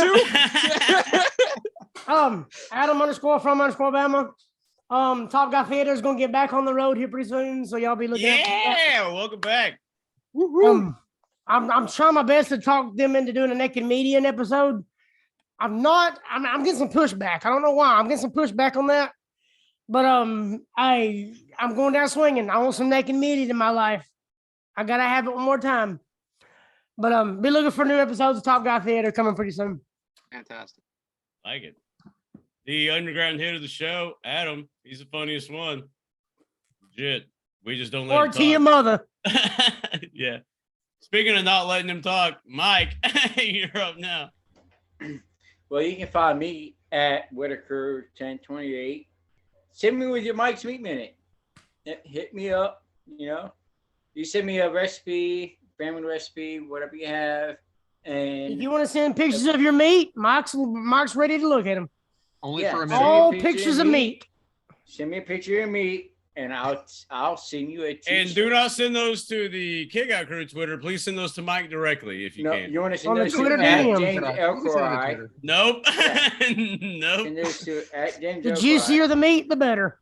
Well, hey, y'all all know I'm bad at checking messages, so if you send it there, probably get to it to like 3 weeks. I know we have a lot of listeners out there. Y'all have your family recipes. Send it to me. Let me know what you guys got. I don't give a fuck what it is. Send it to me. I'll put it on there. I'll buy you a t-shirt. Right? It's your show. Send us your stuff. It's your show. And speaking about it's your show, I want to give one shout out. And that is to JB Games. He's been giving us a lot of shout out lately. Give this dude a follow. Listen to him. See what he has going on. And follow us at Kickout Crew. Yeah. If you're going to follow one of them, follow us at Kickout Crew. Fuck JB Games. But JB Games, appreciate you, man. You've been giving us a lot of shout out lately. And I appreciate it. Thank you very much. Yeah. He's a new top guy, and he's catching up on the archives, which you can find wherever. But by the time he hears this episode, hell, it could be 4 or 5 more episodes down the line. But I still got one more t-shirt. I still got one more t-shirt to buy. I got to find out who does the next 5-star review. Ooh. Mike Bober did one. So you say another giveaway? Yeah, I promised 2 shirts, so I need one more 5-star review. Review. I think that was Allison, Mr. No, Bama. She said she sent hers the day before the episode posted. Well, we can still Well, send her a shirt. So, Allison, I think she still deserves by the time you a hear shirt. this, you may actually have said shirt that we're sending. But yeah, I'll send her one of my shirts. I like how she rolled herself out on a technicality. It wasn't us saying like, "Well, you technically sent it," blah blah. It was her being like, "Well, I did it." You know. I just think it was funny that she took herself out of it. We love Allison. Allison, thank you very much Yeah, for all oh, the yeah. support. Oh yeah. We love you to death. Thank you. I am Brad at Yes Man Brad on Twitter. This was something today. I really enjoyed it, and you know what? We enjoy doing these matches that we really we're invested in. So we're gonna, you know, you could. I know that. How invested were you? Even the shit show ones. Let me tell you something. Talking shit's fun. So don't give me that, guys. You like Hey, talking shit. invested is a I'm pretty bold good at word it to too. use on Apparently, this, I'm pretty good. Sometimes saying like if we want to just watch matches that are perfect at 5 stars, even though these were both kind of almost 5 stars, but they weren't. But we like talking shit. Here, so I think I speak for the whole group when let's break the fourth wall. Invested was not a word I would have used. Yeah, I think somebody was drunk when they left. I think somebody was drunk when they left that 1 4 3/4 star rating. I'm not going to say which match, but I think we know which one. Anyway, Hashtag shit show Simmons. So anyway, that's it for me. It was fun. Hey, we do we gave Adam Simmons a lot of grief, I guess, this episode, but he is definitely a humongous supporter of us, so we do want to thank him for all that. Devin's showing a white screen on the a white phone screen on the video version if you're watching. I like how giving Adam Simmons a shout out, and you were just like, man, fuck it. Look at this. But no. Love you, buddy. Adam is a very big supporter, and he was hilarious on the episode that he was on in the archives. I thought he was hilarious as fuck. No, he's definitely a Kick Out Crew original. He's out there. He's one of them day one-ish. And I don't know if this is more of this episode and the next episode's coming up, if it's going to be more of a Halloween Havoc or if it's going to be more of a Spirit of Halloween style. More of a Halloween headache. Yeah, exactly. That being said, I guess, for all of us at the Kickout Crew, that is at Kickout Crew, we had a really great time on this episode. Want to thank everybody for listening in if you made it this far. And, when life gets you down and you got to watch a match that fucking sucks complete ass, and hashtag shit show. Exactly. And you can get pinned, I don't know, 7 times. But it's all about kicking out, because when life gets you down, we all kick out it too. That's what we all do, because we are all the Kick Out Crew. So thank you for making it. Enjoyed it. Can't wait to see y'all next week. Peace. Peace.